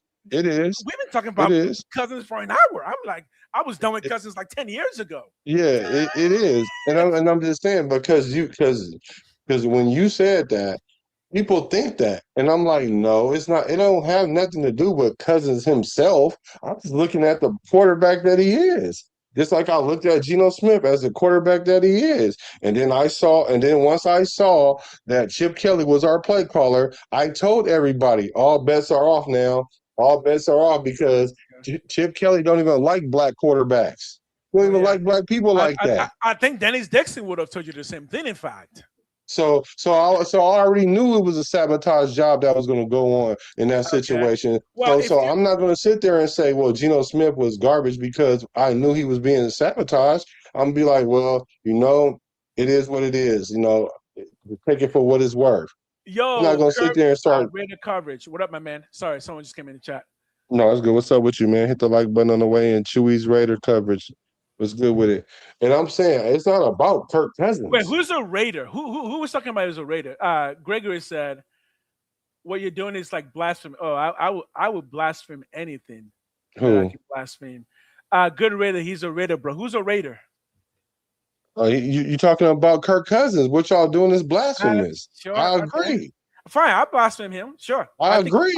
I don't think he's a good quarterback. You don't have to think he is a good quarterback. That could be your opinion. Just like that's my opinion. Just like I could be like, I don't think AOC is a good quarterback. Are you saying that I can't say that he's not a Raider? Because I would blaspheme Derek Carr all day long if I got to do that. I blaspheme anyone. I ain't got that kind of respect. All I'm saying, look, if Kirk Cousins gets us 10 wins, great. But I'm not saying no great. I'm not saying he'll get us that because it's better than Mendoza. That's what I'm saying. He's not a better quarterback than Mendoza under any circumstance. Okay. Yeah. All right. Based on everything that we're going to choose, here's a question. How many teams in the NFL? 32. How many coaches do you think would start Kirk Cousins over Mendoza in the NFL? Because I do not think very many. It was on the same roster?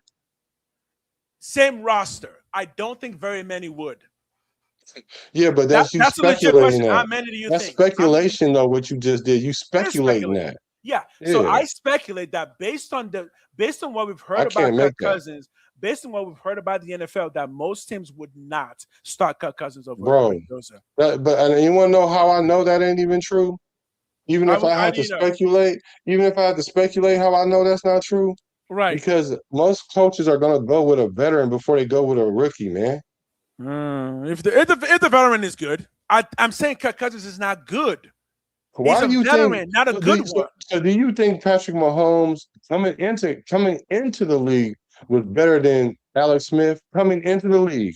Do you think Mahomes is better than him, or do you think Mahomes got better than?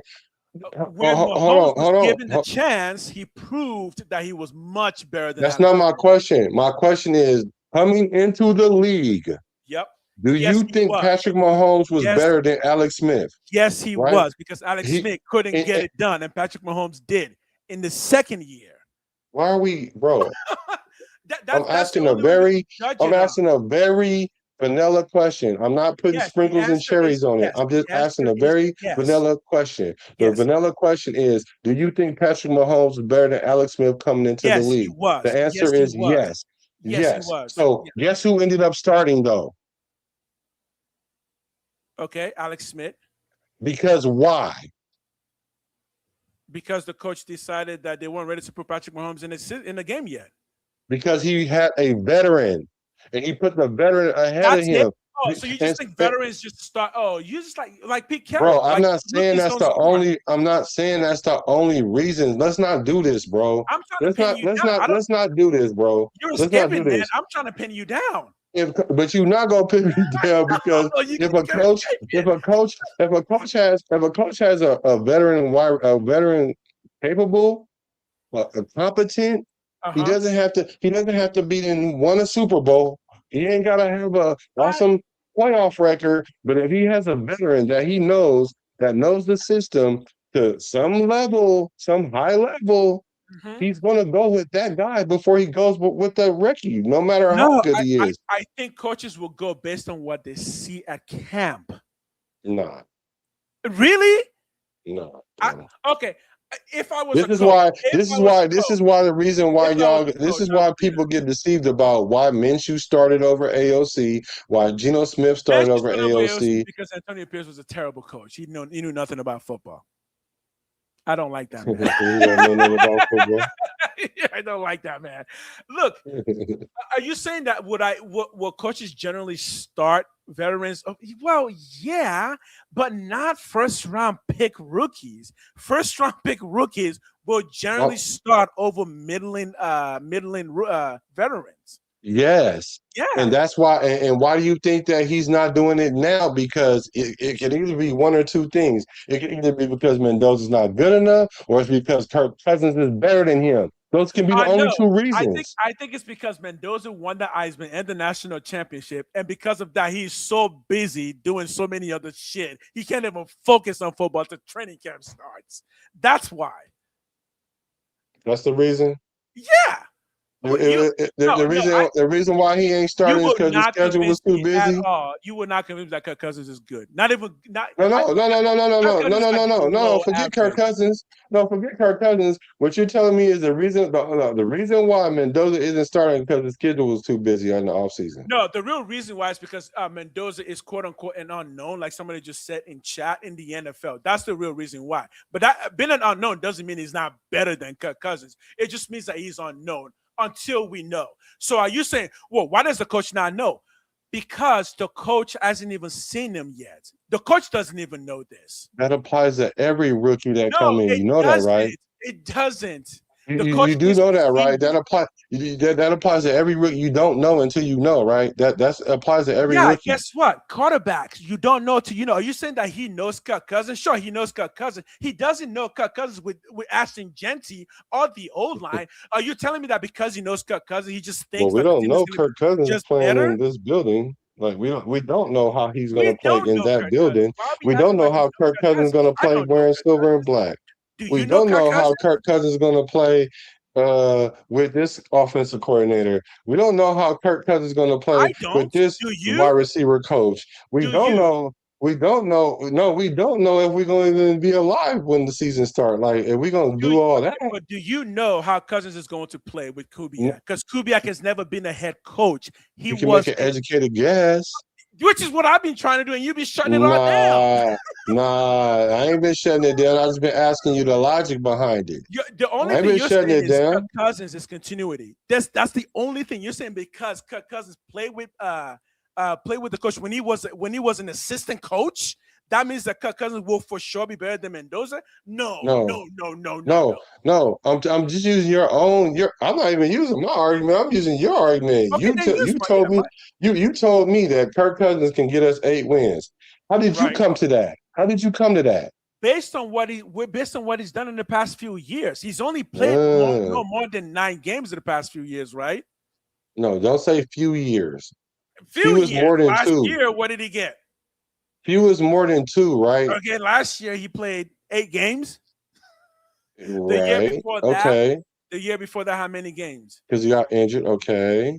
Okay, and then the So year that's before 2. that, That's 2. How many? So the year before that, because you the one said few. So how many? You tell me how many he played. So the year before that, did he play the full season? Because I don't watch Kirk Cousins. I'm a Raider fan. fan. Well, why would you say so? If you don't know, then why would you say that? Then because you said last few. Year, you should have said a couple. Then. Yes. I know last year and I know the year before that, and then I added an extra and say if he's been bad for the past 2 years, it's called I'm going embellishment. to assume he was bad before that. And yeah, plus, you're gonna he's 3 assume. years older. He's 3 years older, and I can assume because I'm 1 year older that when you get 3 years older, but you're not a high level athlete. Yet, and I'm not either. Every day. I go to gym. And I'm not either. I go to gym every day. I know my body doesn't work the same way it used to when I was 10 years ago. I know that for a fact because I don't lift as much. I don't run as fast. And when I bend down now, my back hurts a little bit more. What, you think Kirk Cousins doesn't feel all of that? Playing football for the past 14 years, getting hit over and over and over again for 13 years? What? No, Kirk Cousins is not Superman, right? No one's saying that. Where did all these extremes come from? I didn't say you don't have to be Superman to play quarterback in the NFL. You know that, right? But you know he's been getting hit for the past 13 years, including breaking multiple bones. And you still think he can do all of that at the age of 38? Well, I know he can do it at the age of 37. At what age is his body going to fall? I know he can do it at the age of 37. So looking at the level, hold on. The level I seen him do it at the age of 37 gives me reason to believe that he can do it at the age of 38, from 37 to 38, not from 37 to 40. From 37 to 38, it looks like he can do it. Like I started this up, but hold on. Hold on, though. I need to talk to Chad real quick because Chad is like, hold on. Let me finish this. No. Chill. Chad is assuming that you are more impressive than I am. All of this because they're saying that you're noticing things that I'm not noticing. Guys, I have never talked about Kirk Cousins this much. I don't want to talk about Kirk Cousins. I don't even know why. That's why I'm not reading. So I'm like, we're talking about Kirk Cousins? This is literally the most I've ever talked about Kirk Cousins. Okay. Well, they're saying, they like your opinion. I'm like, so Weber, so if you like his opinion, which one? because I don't know nothing about Kirk Cousins. All I'm So saying this, is so like, this I'm is not my bringing him here thing. to save the day. So this is my thing. If I'm a quarterback, if I'm a quarterback and I'm looking at quarterbacks, right? But you don't look at quarterbacks like that, though, right? I do. And then Kirk Cousins is not a good you quarterback. just What are told we me, talking about? bro. You just sat here and told me that you don't even watch him play, bro. I don't watch him. And then he's on your team. Then he's on your team, and you don't even care about he on your team. And because if I'm he's on saying, my team for 1 year. if I say to you, yeah, I don't necessarily might have to like him, but I can watch him as a quarterback and I can see what he brings to the table. That doesn't mean I love the guy. That just means I understand how he plays. And I'm saying, okay, cool. If I'm taking that guy and I'm comparing him to this guy, because I was the one that was telling a lot of Raider Nation about Mendoza, because at least half of Raider Nation didn't like Mendoza. Half of Raider Nation. No, don't say Raider Nation. Don't say Raider Nation. Say your fans. Don't say Raider Nation. No, it ain't my fans, bro. It's not my fans. It's not my fans. It's not my fans, bro, because I got this from listening to the media, watching people talk about them that don't even know me. So it ain't got nothing to do with me. So you telling me you can't tell the pulse of you don't know the pulse of Raider Nation? You don't know the pulse? Why are we talking about Kirk Cousins like this? I don't get it. Bro, I said Mendoza. Why do you keep saying Kirk Cousins, bro? I keep saying Mendoza, and you keep wanting to say Mendoza. Kirk Cousins. Kirk Cousins for 2 hours. Bro, I've been trying to pivot off this, but I kept telling you, y'all keep trying to figure out what do I mean because y'all won't listen to what I'm saying. Who is y'all? You. Okay, you fine. Keep saying because you keep saying because you keep saying no because you keep mean in one sentence. I'm telling you exactly what I mean. This is it in one sentence. I think Kirk Cousins gives us a better opportunity to win 10 games than a rookie quarterback. Why? One sentence. Why? Is it because no, I'm not giving you no why. Because this is how we ended up talking about it for an hour. I do not think that. So give your reasons why you think that. No, it's not fine. It's a debate. It can't be fun in a debate. Give your reason. You just said, here we're bro, hold on. You just said we talked about this guy for an hour. You don't want to talk no more. And you said, tell me in one sentence. Hold on. Here's why. Because your boys are in here in chat, like praising you. I'm just like, I don't know what you're I'm not even looking at the chat, bro. I'm not even looking at the chat. They think you are. They're like, oh, he's looking at I'm not looking at I haven't looked at the chat the last 30 minutes, bro. I'm legitimately confused because I don't know what so you're saying that Kirk Cousins gives us the best chance to win 10 games? That's your argument, right? It's not an argument. That's my statement. It's not an argument because you just hold on, man. Based on the last 3 years, Kirk Cousins cannot win 10 games. He hasn't done it in 3 years. Okay. What do you mean? Okay, you're saying that. Yes. What do you mean? Okay, he hasn't won 10 games in the last 3 years. So why is he going to win 10 games? I don't care if he hasn't won 10 games in the last 15 years. He give us the best chance to win 10 games in Mendoza. Why? How is it going if he hasn't done it in the last 3 years and he's 3 years older? How is he going to do it? Because I've seen him do it before. But if he hasn't done it in the last 3 years and he's 3 years older, how is he going to do it? What is he going to do? Sometimes. So you want me to answer the question? Yes, please. Because sometimes you can go to a circumstance and it work out that way. So you're saying, Kirk Cousins is now in a situation where he's more likely to win 10 games, even though he hasn't won 10 games. That's not what I said. You just said he's in a different situation. You keep taking something. No, listen. I'm gonna tell you why you keep getting tripped up. Because when you rephrase it, you take something out. He has a chance more than Mendoza. But you keep making it sound like you keep hold on, wait. Stop asking why and digest what I'm saying first. Because when you just repeated what you said, you was like, you're saying. Bro, I just gave y'all a reason. That's why we keep talking about this over and over, and then I'm like, so because he's done it before, he'll do it again. So Mendoza has won a championship, so does that mean he'll do it again? Bro, if I seen a person jump from here to there, right? And yeah, it might have been 3 years since I've seen you do it, right? But I've seen you do it. Not only have I seen you do it, I've seen you do it multiple times, right? So you're literally saying the fact that he's older see, this is why y'all don't. This is why y'all not. Who is y'all? I don't. You. This is why you aren't, because when I get halfway through to what I'm saying, you're trying to draw inference to something else. It's too long. That's why. Oh, now it's too long. Yeah, bro. We've So, been talking about don't ask me why, because it's my opinion. That's why. Is that short enough? Okay. Yes. This is my opinion. So it is your opinion that Kirk Cousins is the better my chance opinion. to That's win. why. Okay, good. And it is other people's opinion that Kirk Cousins is not good enough to give us. You're entitled to that.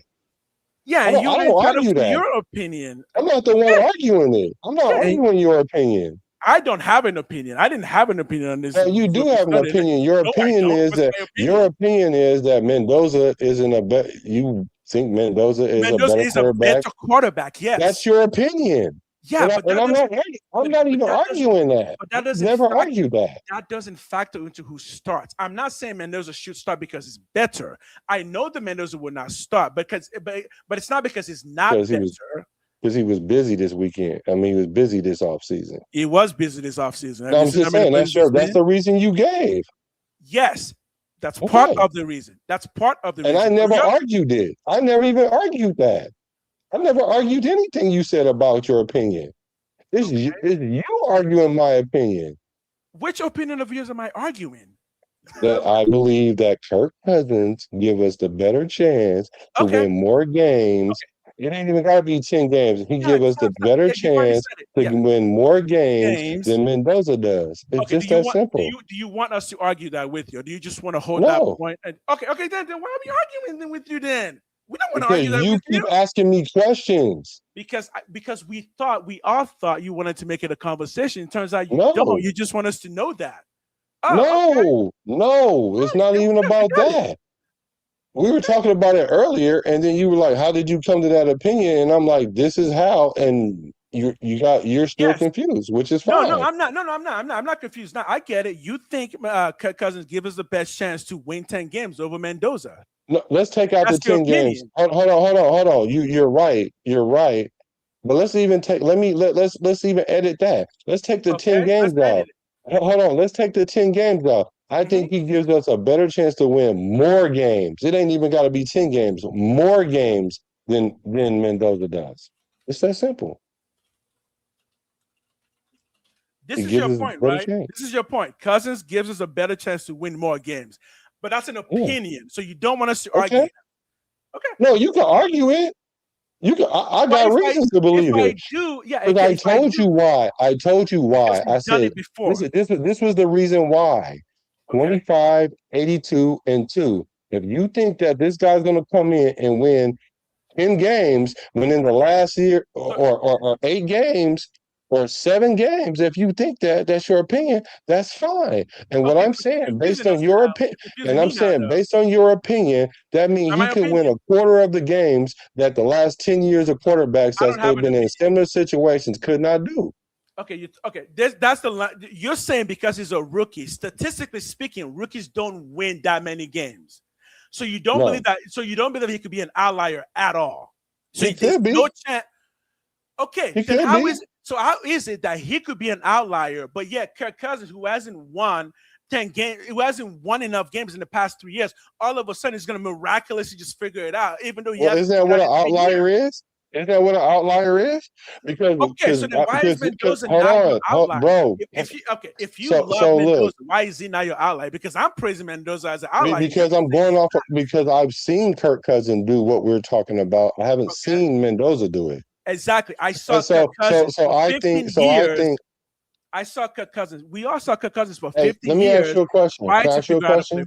Yes, please. Can I ask you a question? Please do. Do you think that Kirk Cousins can have an outlier year? Do you think he can have an outlier year? I think. Do you want me to honestly answer? I think Kirk Cousins already had that. It's over for him. It's 38. How many of them? He already had that. He had like 4 seasons where he got 4,000 yards, right? And so it wouldn't be an outlier if he did it 4 times. It's not an outlier if he did it 4 times, bro. For being a 3rd-round pick who wasn't supposed to be an NFL starter, that's an outlier. Remember, he was drafted right behind another quarterback. I If you get do it. Kirk something 4 Cousins has been times, that's not great. an outlier, bro. I get it. He's been great. I get that. But even if he's not an outlier, he hasn't done it for the past 3 years. So you're saying Okay. that Kirk You keep Cousins is saying going 3 to come years. back. What? How many yards did he throw in that? It was right last year.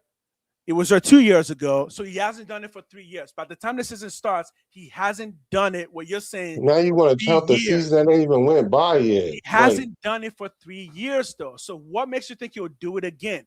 You're 3 saying years. that you believe he is going to bounce back. He's going to be the No, comeback it's not no player bounce of the back. NFL. You just said he's going to be the comeback player of the NFL, right? Yeah, that's not. Well, if you bounce want to say bounce back, okay, Yeah, cool, bounce So back. that- And so I'm you think what I'm that- telling you is it ain't really a bounce back because he showed it last year. He started I'm 8 games and won 5 of them. And I'm saying, cool. I don't really care either way. If we win 8 games, I Right. don't care that he's done it before.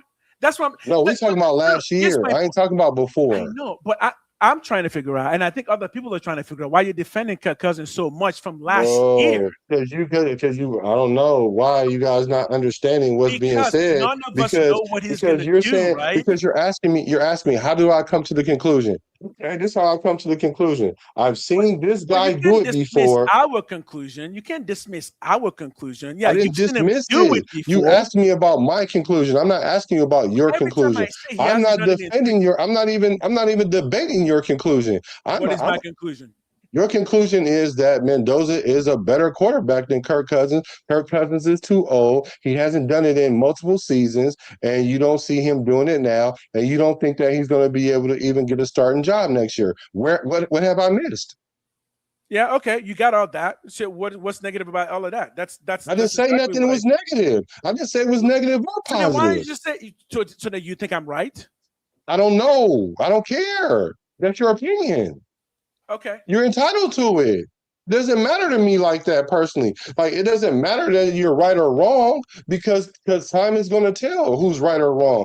You know So what I I'm can't prove you right or wrong right now. So if that's your opinion and you're basing it on whatever you're basing it on, cool. But then when I say something, don't sit there and say, well, you're in love with this guy, or I don't know why you're defending this guy so much. And I'm like, no, I'm just telling you, well, how did I come to that conclusion? It could have been Kirk, it could have been Kirk Cousins, it could have been Geno Smith, it could have been Gardner Minshew, it could have been any quarterback, and I would have been like, okay.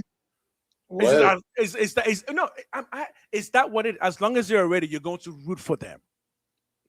Bro, you guys keep making it like I'm rooting for somebody. I'm not rooting for anybody. I'm rooting for Mendoza. I'm not rooting for anybody right now. I'm rooting for whoever starts. That's who I'm rooting for. I don't care if we don't know who starts. If Aaron O'Connell, if Aiden, and that's why I said it doesn't matter. If Aiden O'Connell started, that's who I'm rooting for. Okay, like, I don't understand. We don't have a starter, right? So we can root against somebody. And a lot of Raider Nation, not even me, a lot of Raider Nation are rooting against Kirk Cousins. Okay. Yeah. It's not even me, but you don't seem to like that because they're no, attacking. I don't care. Okay. I don't care who y'all rooting for because the thing about it is, especially right now, if you're rooting for a quarterback that I know that's probably not going to start, that's cool. That means you're biased.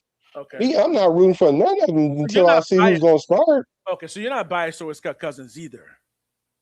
Because no, you make it seem like he is already biased. I might have some bias based on what I think is the reality of it. Yeah, there might be a level of bias, because we all have some kind of implicit bias. But what I'm saying is I'm not so biased to the point where I'm sitting up there saying, you know what, forget Mendoza because I like Kirk Cousins. That's how y'all sitting up there that's how you're making this sound like. And I said you. Black.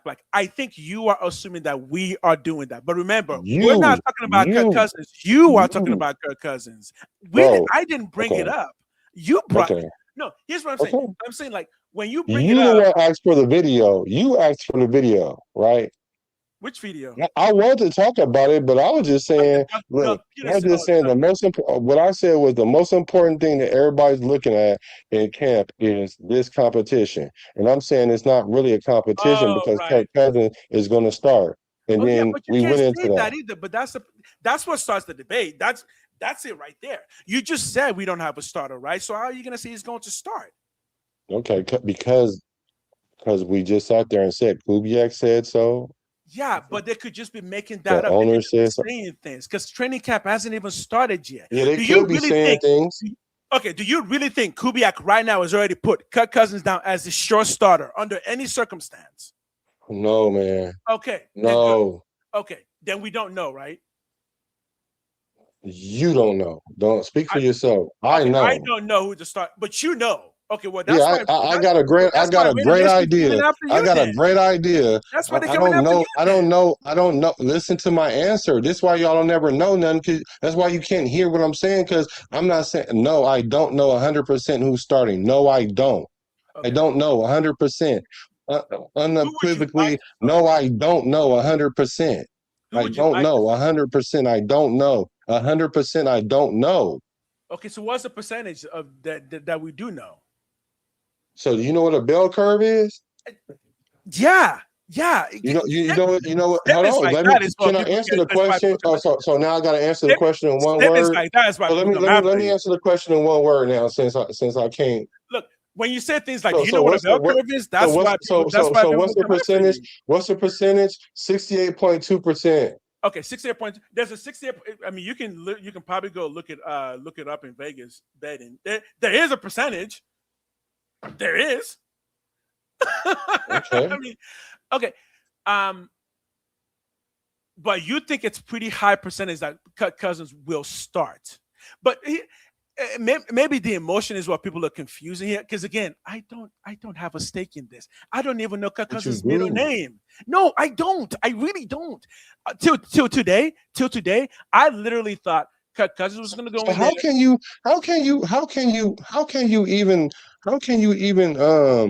can you analytically look at our offense and not know who the quarterback or don't know about the quarterback? How can you Okay, do that? this is why. Do you want me to give a full answer? The reason why is age does matter. Kirk Cousins is 38 years old. Does that mean he's washed? No, it doesn't. But again, is anybody really going to argue that a 38-year-old may not be able to play football at the same age rate as a 22-year-old? And yes, Mendoza is a rookie, but he is the #1 drafted rookie, which means in all of college football, he was above the rest, meaning he was the most pro-ready of every single college football player last year. And he proved it by winning the Heisman Trophy and winning the national championship. It's not against NFL talent. Okay, fine. Well, what's the actual difference between NFL talent and college talent? Experience, right? It's just age, right?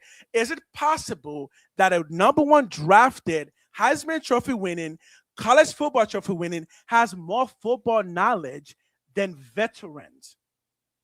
Yeah, that is actually possible. It is actually possible that Mendoza has more football knowledge than a Kirk Cousins because he might be able to just pick up on those things much quicker. That's why, again, he's the #1 overall pick, Heisman Trophy winner, national championship winner. Okay, to Kirk Cousins, I get it. He's a veteran. But he's a veteran that hasn't really won a lot of really important games. And yes, people will use this against them. If coaches are saying Mendoza should start, ask yourself then, is Ken Kubiak just smarter than every other coach in the NFL who's saying, you got a shining good kid over there. You should probably start him week 1. Is that what we're saying? That Ken Kubiak is just smarter than all of them?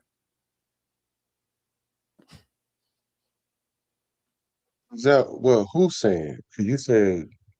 I said there are a lot of coaches now who are saying you should just start Mendoza because meaning that they think he's more ready than Cousins is. So are they wrong? Doug Peterson just said it. Doug Peterson, Herman Edwards said it. Herman Edwards said it. Herm Edwards. Yeah, Herm. Where did Herm Edwards say that? He said in a Good Morning. I'm going to assume that you're telling the truth, right? But let's just say it's Herm Edwards. I made a short on it. No, like I said, I'm giving you the benefit of the doubt that okay, Herm Edwards and Peterson, that's 2. I take my benefits. Yeah, that's 2. Including a lot of analysts. Again, if this is a conversation, it's because there are a lot of people who also looked at the tapes and they said, honestly, based on the way these two are playing, I would seriously just start Mendoza now because Kirk Cousins isn't going to give you anything more than Mendoza is. That's what the analysts are saying. Okay, so they're analysts. So, okay, check this out. So check this out. Mhm. Whose decision is it? Whoever decision it is. Yeah, so you're saying because the decision maker has already made a decision, therefore? No, I'm not saying none of that. Okay. I didn't say Because that. okay, who's this? No, what I said was a question. I wasn't making a statement. I was asking the question. Whose The decision question it is? is, It's the question actually is, whose decision is it? it would be the offensive committee, meaning the coach, the play callers, the quarterback coach. They will determine together who's more ready. And no, they have not made that decision yet. Yes, we Right. know what we're hearing, but remember, Right. camp hasn't started yet. If Right. you're going based on throws, guess what? Okay. Mendoza has a better arm. If we're going based on movement, guess what? Mendoza has better movement. If we're going based on Mendoza has all of that more. The only thing Mendoza doesn't have more of is NFL experience. Okay, if NFL experience is all it takes to be a starter, then yes, you're right. Cousins would be a starter. but No, you can't don't he's a better- say I'm right. Don't say I'm No, right because I I'm didn't not say saying- that. I'm not saying you are. I'm not saying if Yeah, anybody okay, is. okay, If okay, anybody okay. is. Because Okay. Mendoza is a better thrower. Mendoza has a better arm. Mendoza is faster. Mendoza has quicker feet. You can go check the tapes. And again, Mendoza is 22 years old, so it's not out of the realm possibility that he would be quicker and have better arm than Kirk Cousins, right? If it's based on those things, and if it's based on who can actually lead a team to a championship, it's Mendoza because he's done that. Cousins hasn't done that. That's my point. Okay. Why would I Okay. not? Why would I not want Mendoza? Do I want Bro. Mendoza to start over Cousins right now? No, I don't. But remember, at the beginning, when we first started, I said if Mendoza starts, actually, I'm happy with that. Either way, you can go either Okay. way. Because skill-wise, I do believe Mendoza does have more skills than Kirk Cousins. The actual reason I Okay. want Cousins to start is for the rest of the offense, particularly the O-line, to get it together so that if someone's going to break a leg, it'll be Kirk Cousins breaking a leg and not Mendoza. That's the actual reason I want Cousins to start. For Okay. injuries. That's it. Okay. So that's how you feel about it, right? Right. Right. Yeah. So and the that's reason what. why is because I'm thinking about the franchise 10 years down the road. Okay. Right. Right. Yeah. And so that's the reason why you feel the way you feel, and I could see that. It even course makes you logical will. sense. Yeah, of It course. makes logical sense, and I never even debated it once. So that's like I asked you a question about quarterbacks in general, and the first thing out your mouth was Kirk Cousins, and I'm like, y'all keep thinking it's a Kirk Cousins thing. It's not. Well, Oh, you keep actually, thinking it's. 805 Raider just brought up a really good point. Hold on. It's not a Kirk Cousins thing. I think this quarterback gives us the opportunity to win more games than this guy in this situation. That's Yeah, it. based on facts, right? Based on facts, which what would you say those facts are? Which you've Bro, already we- listed. He's done it before, right? So when was it? How many 10 seasons? How many 10 win games? Bro, I don't have to use Kirk Cousins to make my argument. That's You my don't have whole to- point. I'm gonna he's tell a y'all what rookie my whole quarterback. argument. My whole argument had nothing to do with Kirk Cousins. My argument had to do with 25, Uh-huh. 82, and 2. Right. That And has nothing to do with Kirk Cousins. Yes, Nothing and- at all. Okay, and in the entire history of the NFL, younger quarterbacks are systematically better than 38-year-old quarterbacks. Systematically better on every Okay. ground. If you say so. That's not an opinion. That's just fact. So Most where's the NFL fact at? Most Give me- elite give me- quarterbacks now are between the ages 25 and 30. They're not 38. What? Elite quarterbacks right now. Who are the elite quarterbacks right now? Bro. Where would you rank Kirk Cousins? Hold on, wait before you start going all over the place now, Uh-huh. because you made a statement, right? Uh-huh. Let's look. Can I quantify the statement first before we start giving all these moving the parts, right? So you're saying this is what you're saying. You're saying most elite quarterbacks in today's NFL now, right?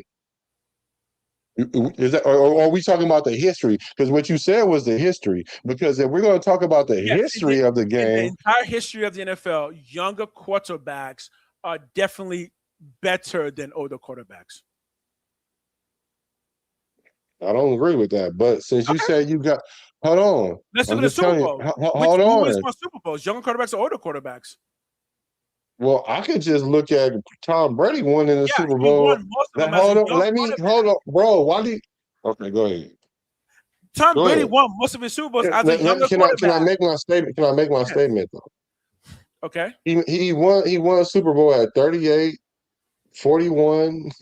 Like he won Super Bowls. But if you want to sit there and say because you asked me about younger, older quarterbacks, and what I will tell you is, just my opinion, I don't have the numbers for all of the whole, and I will find out by the morning of all the quarterbacks and the average age of the quarterbacks that won Super Bowls. But I'll bet you that it's going to be closer to 35 than 25. Just look at the last 15 years. Who's winning Super Bowls? Just look at the last 15 years. Who's won the Super Bowl?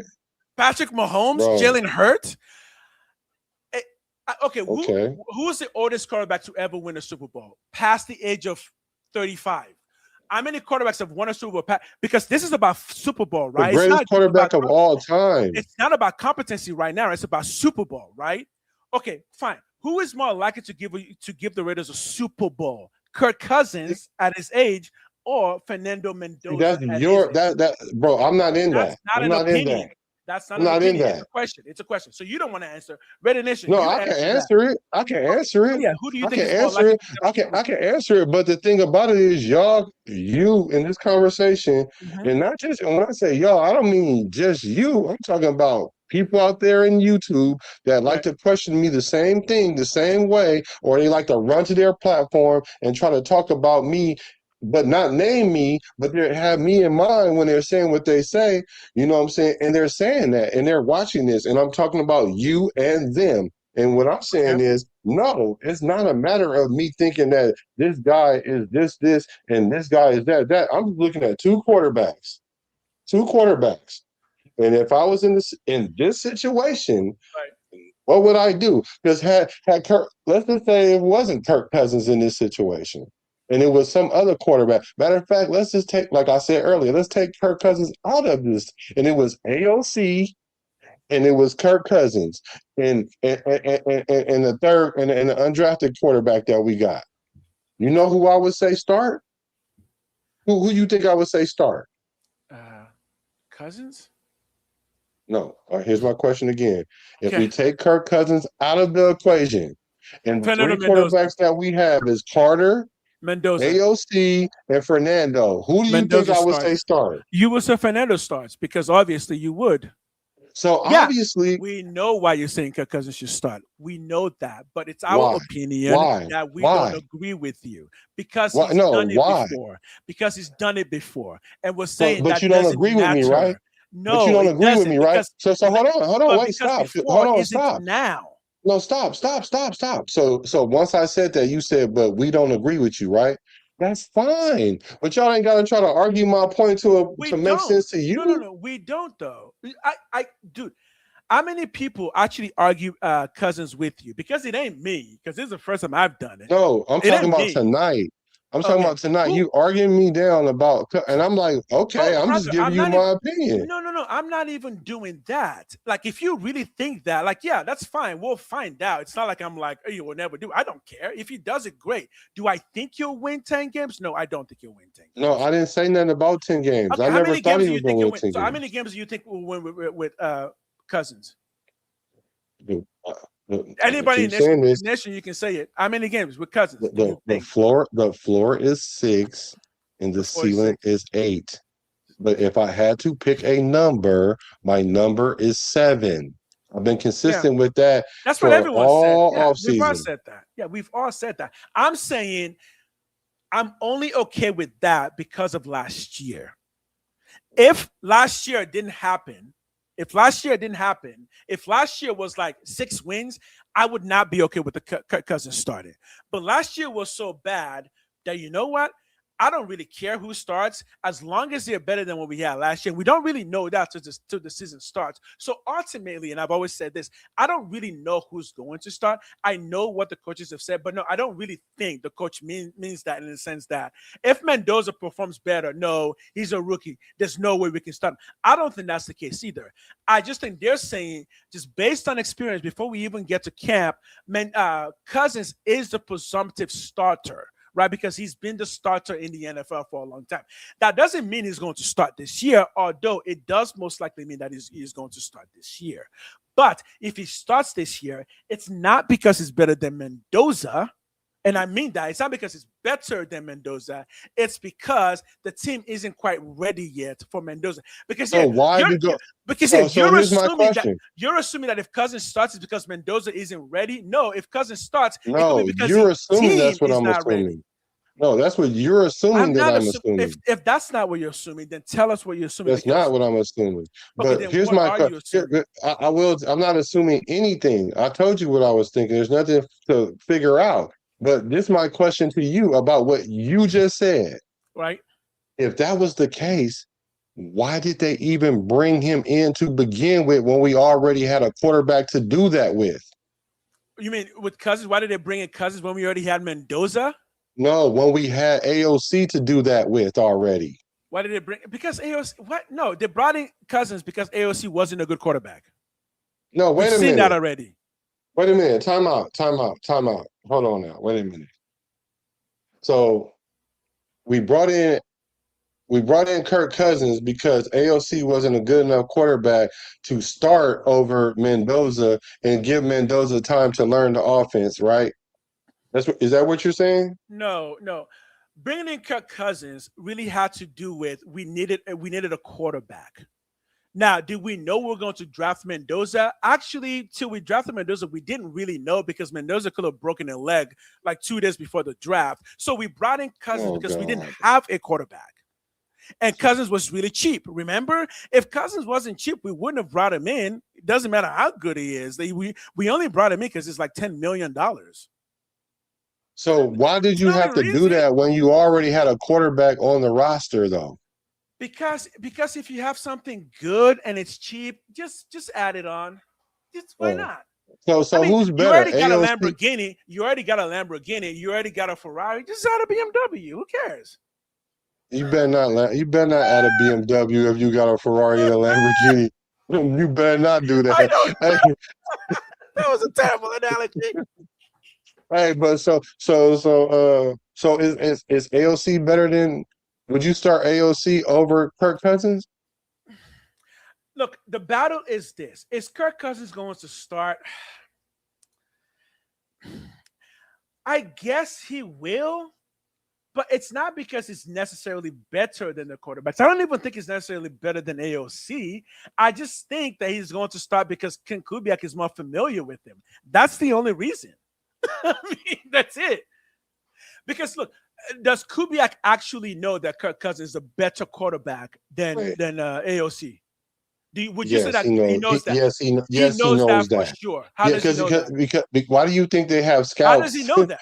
Okay. Why do you think they have? I'm trying to tell y'all because that's why they have scouts. Okay. That's why they watch film. Because if you don't know until they show up, then there's no need to scout someone because they could play better on this day than another day. Okay. You can project what a player lefts and rights and ups and downs are. My thing about it is this: if you think that the only reason why they brought him in was because he was cheap, then I'm like, okay, cool. Now, why isn't? Is that what you said? No. I just heard news. Sad news. Sorry. Go ahead. Sad news. No, it's not that bad. No, it's not. It's a video game. Okay. The God of War live action will be recast. Oh, okay. Because I'll drop all this for any of that. This ain't that important to me like that. I'm just saying, like, if we already had a situation and we knew we were going to get Mendoza, and if Mendoza was a better quarterback, and we just needed somebody to stand there long enough to why take didn't we shots just use and AOC? get their leg, why didn't we just use AOC to do that? That says more about AOC than about Mendoza, though. So we've seen AOC. So here's my we've final seen AOC. question. Right. No, go ahead. You seen AOC? I'm not going to try and guess your follow up question, but I would say we've also seen Cousins, and in the last 3 years, that I have not seen or heard from the NFL anything about Cousins that suggests to me that he's that much better than AOC. We brought him in because he was cheap and he's an option that knows the playbook, so he can teach the playbook. I think if AOC plays better during training camp than Cousins, AOC will be starting over Cousins. Cousins is there because he knows the playbook and because he was cheap. We all agree on that, right? You don't. No, I don't agree with that. You were not going to spend $30 million on Cousins. I don't agree with that. I don't think Spytek would have spent $30 million on Cousins. I think if I had to take an educated guess, I would think that if Kirk Cousins was going to require a whole bunch of money, then we would have had to think: is it worth the investment to do that? And I think the answer it depends on how much they talking. Yeah. Now, I don't know how much it's worth to Clint Kubiak, because I'm pretty sure Clint Kubiak had this question in mind, and this is the question I'm asking you and the chat. Mm-hmm. Do you think Clint Kubiak said, which one of these quarterbacks, we'll talk about AOC, who's on the roster, all the free agent quarterbacks, and the quarterbacks in the draft, he had to ask himself, which one of these quarterbacks give me the best position to win? Do you think that's fair? I'm talking about going into this year. I don't think he was thinking that at all. Oh, so you think he was like, forget this year? No, I literally think the thought was, we need to get Mendoza to be a franchise quarterback. What is the best way to do that? And the decision was, the best way to do that, Kirk Cousins is cheap. He knows the playbook. At the very least, he's going to be able to teach this stuff.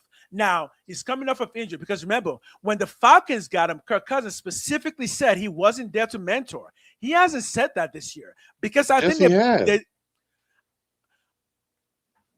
Nation, can we confirm that he said that in the same way that he said that about Penix? Because it says something like that, but I'm going to say this, bro. Part of Kubiak says he's not. Kubiak said he's not. He said that's what coaches is here for. He's not here to coach him. But what do you want the coach to say, man? That no, we just brought him here to coach the because that's rookie. The truth. No, because that's the truth. Say. Oh, okay, you can decipher coach speak out of that, but you can't decipher what the best player is going to play mean. Okay, got it. Yes, coaches have coaches speak. A coach will never say we brought Cousins here to just a mentor. A coach will never say that. No, but Raider Nation knows that. We all know we brought in Cousins to mentor. What does mentor mean? What does mentor mean? Means you know the playbook. Put it this way: if Kirk Cousins didn't know the playbook, he would not be a Raider. You don't think AOC can mentor? You don't think AOC can mentor Fernando? The AOC doesn't know the playbook. He doesn't know Kubiak's playbook. Cousins does. I'm sorry. That's what I see. I don't know why else you would do it though, because I don't know what else. How did you sell Cousins to Mark Davis? Mark Davis is like, we had Gino last year. You want to bring Cousins in and then draft the Mendoza? Wait, didn't the Falcons just do that? I think Cousins was brought in specifically to mentor, and because he was cheap. Okay. All right. The staff didn't make up this arrangement. What arrangement? With Cousins? No, go ahead. You can answer, Webb, because this is the first time I'm looking at the chat. Like, yeah, the arrangement. I'm not even gonna speak for him. Let me see if he answered, because he's pretty quick in answers. Oh yeah, Mendoza did have the playbook studying way before the draft. Carr doesn't. No. Even if Carr knew the playbook, which he does from the 1 year with them, but you wouldn't have brought in Carr for other reasons other than the playbook. Yep. Hey, yep. Alfredo, this is the thing about Kirk Cousins' contract next year. The Raiders have a team option. They will decline the team option, and they will go back to the table and say, hey, we ain't going to give you $30 million, but you balled out. So we'll give you 20 million, 18 million, whatever the number is. I don't know what the number is. I'm just using it as a number. And if he said, okay, cool, let's run it back, then they sign a new contract. If he says, nah, that's too low, I'm gonna try myself in the free market, then he'll walk away from the Raiders. That's what happened. We're not on the hook for $30 million Exactly. regardless. Because we have a team option that could be declined. Yeah, that will be declined. We're only on the hook for like 10 million of his money. Yeah. But I don't even want to. I hope we don't have this conversation next year with Kirk Cousins. I really do. I don't. This is the thing. This is not a conversation Raider Nation as a whole wants to be having. I don't think so. I think this is a conversation that ends the moment the season starts, and hopefully it starts well. Because if we keep talking about Kirk Cousins throughout the season, I don't think it's going to be a good conversation, right? No, I understand. I think the best case scenario was for Cousins to come in, and there would be no conversation. He just balls out. Now I understand right? why people are ignoring Kirk Cousins, because it's not that I'm pro Kirk Cousins because I know he's going to be the starter, right? Right. Yeah. And that's the reason why. Yeah, and that's why I personally, if whatever the biasness that I may have for Kirk Cousins, right, or the affinity that I have for Kirk Cousins, like, yeah, I admired him from afar as a quarterback, right? Mm-hmm. As far as me liking him, like being in, like I don't know until they name him the first, the quarterback. Because if for whatever reason they go into camp and they say, well, you know what, we think we're ready for the Mendoza era now, I'll be like, damn, Kirk. I'll be like, damn, Mendoza that good? I'll be like, he that good? But he wouldn't say because we all gotta agree he gotta be that good in order to start over Kirk Cousins. Not that Kirk Cousins is just any backup and he's just gonna come in and beat him out like he's gonna beat AOC out. Like, come on, let's not act like AOC and Kirk Cousins you're right. is the same backup. Yeah, Alfredo, you're right. We're only paying Cousins $1.3 million this year. Oh well. No. Then we gave him $10 million after March. Yeah, we're paying him $10 million. Yeah, so we were only on the hook for $11 million for 2 years. $11 million for 2 years. Yeah, oh yeah, we always knew that's what it was. But I still don't think Cousins is going to be here next year. I think he's gone after this year. That part I don't know. I think that depends on the record. Yeah. Look, we do got to go. It's 10 o'clock. This is long. But I'm fine with that Cousins is a starter. I don't know who in Raider Nation is fighting that. I'm fine with it, not because Cousins is better. Really, it's because I just don't want anything to happen to Mendoza like an injury. Okay. That's it. Well, you could have did that. You could have did that with AOC though. No, AOC doesn't know the playbook. AOC just learned. You don't think AOC is smarter in the playbook than Mendoza? Well, once you know it, you can start to get into the nuances. AOC would know it, but Cousins would know the nuances because he was in it for multiple years, right? Yeah, he would just know the nuances. And I know I don't want AOC mentoring Mendoza. That's like a future Hall of Famer getting mentored by Walmart football. No, that seems kind of rude to say that. Well, Kubiak wasn't the best quarterback, but look what he is now. You mean Kubiak? Oh, Kubiak. I'm talking about Kubiak, the backup for John Elway. I'm like, you'd have never thought he was going to be a genius at this.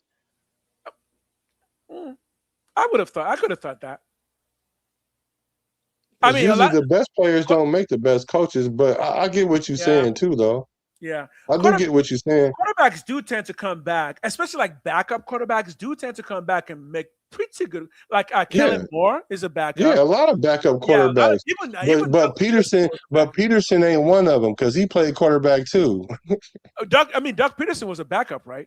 Yeah. Yeah, and he became a good coach. Well, was he a good coach or he won a Super Bowl? He won a Super Bowl. You can't take that away. Yeah, that's the thing. When you get the ring, it's like, yeah, you got nothing else, you know. Yeah, look, and he only got that because Nick Foles bailed them out. Nick Foles bailed him out. And Nick Foles bailed him out, but he was a terrible quarterback who just got rich off of one season. So did Nick Foles bail him out, or did Doug Peterson just make Nick Foles a really rich man?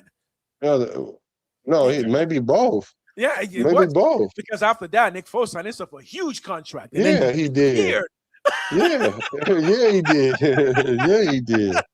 My Yeah, boy he said, I got did. a super but a fat load of cash. I'm gone. Well, because you get paid for what you've done, not what you projected to do. Kirk Cousins got paid for what he's done. 1.3 million. No, that ain't how much he making. That ain't how much he making.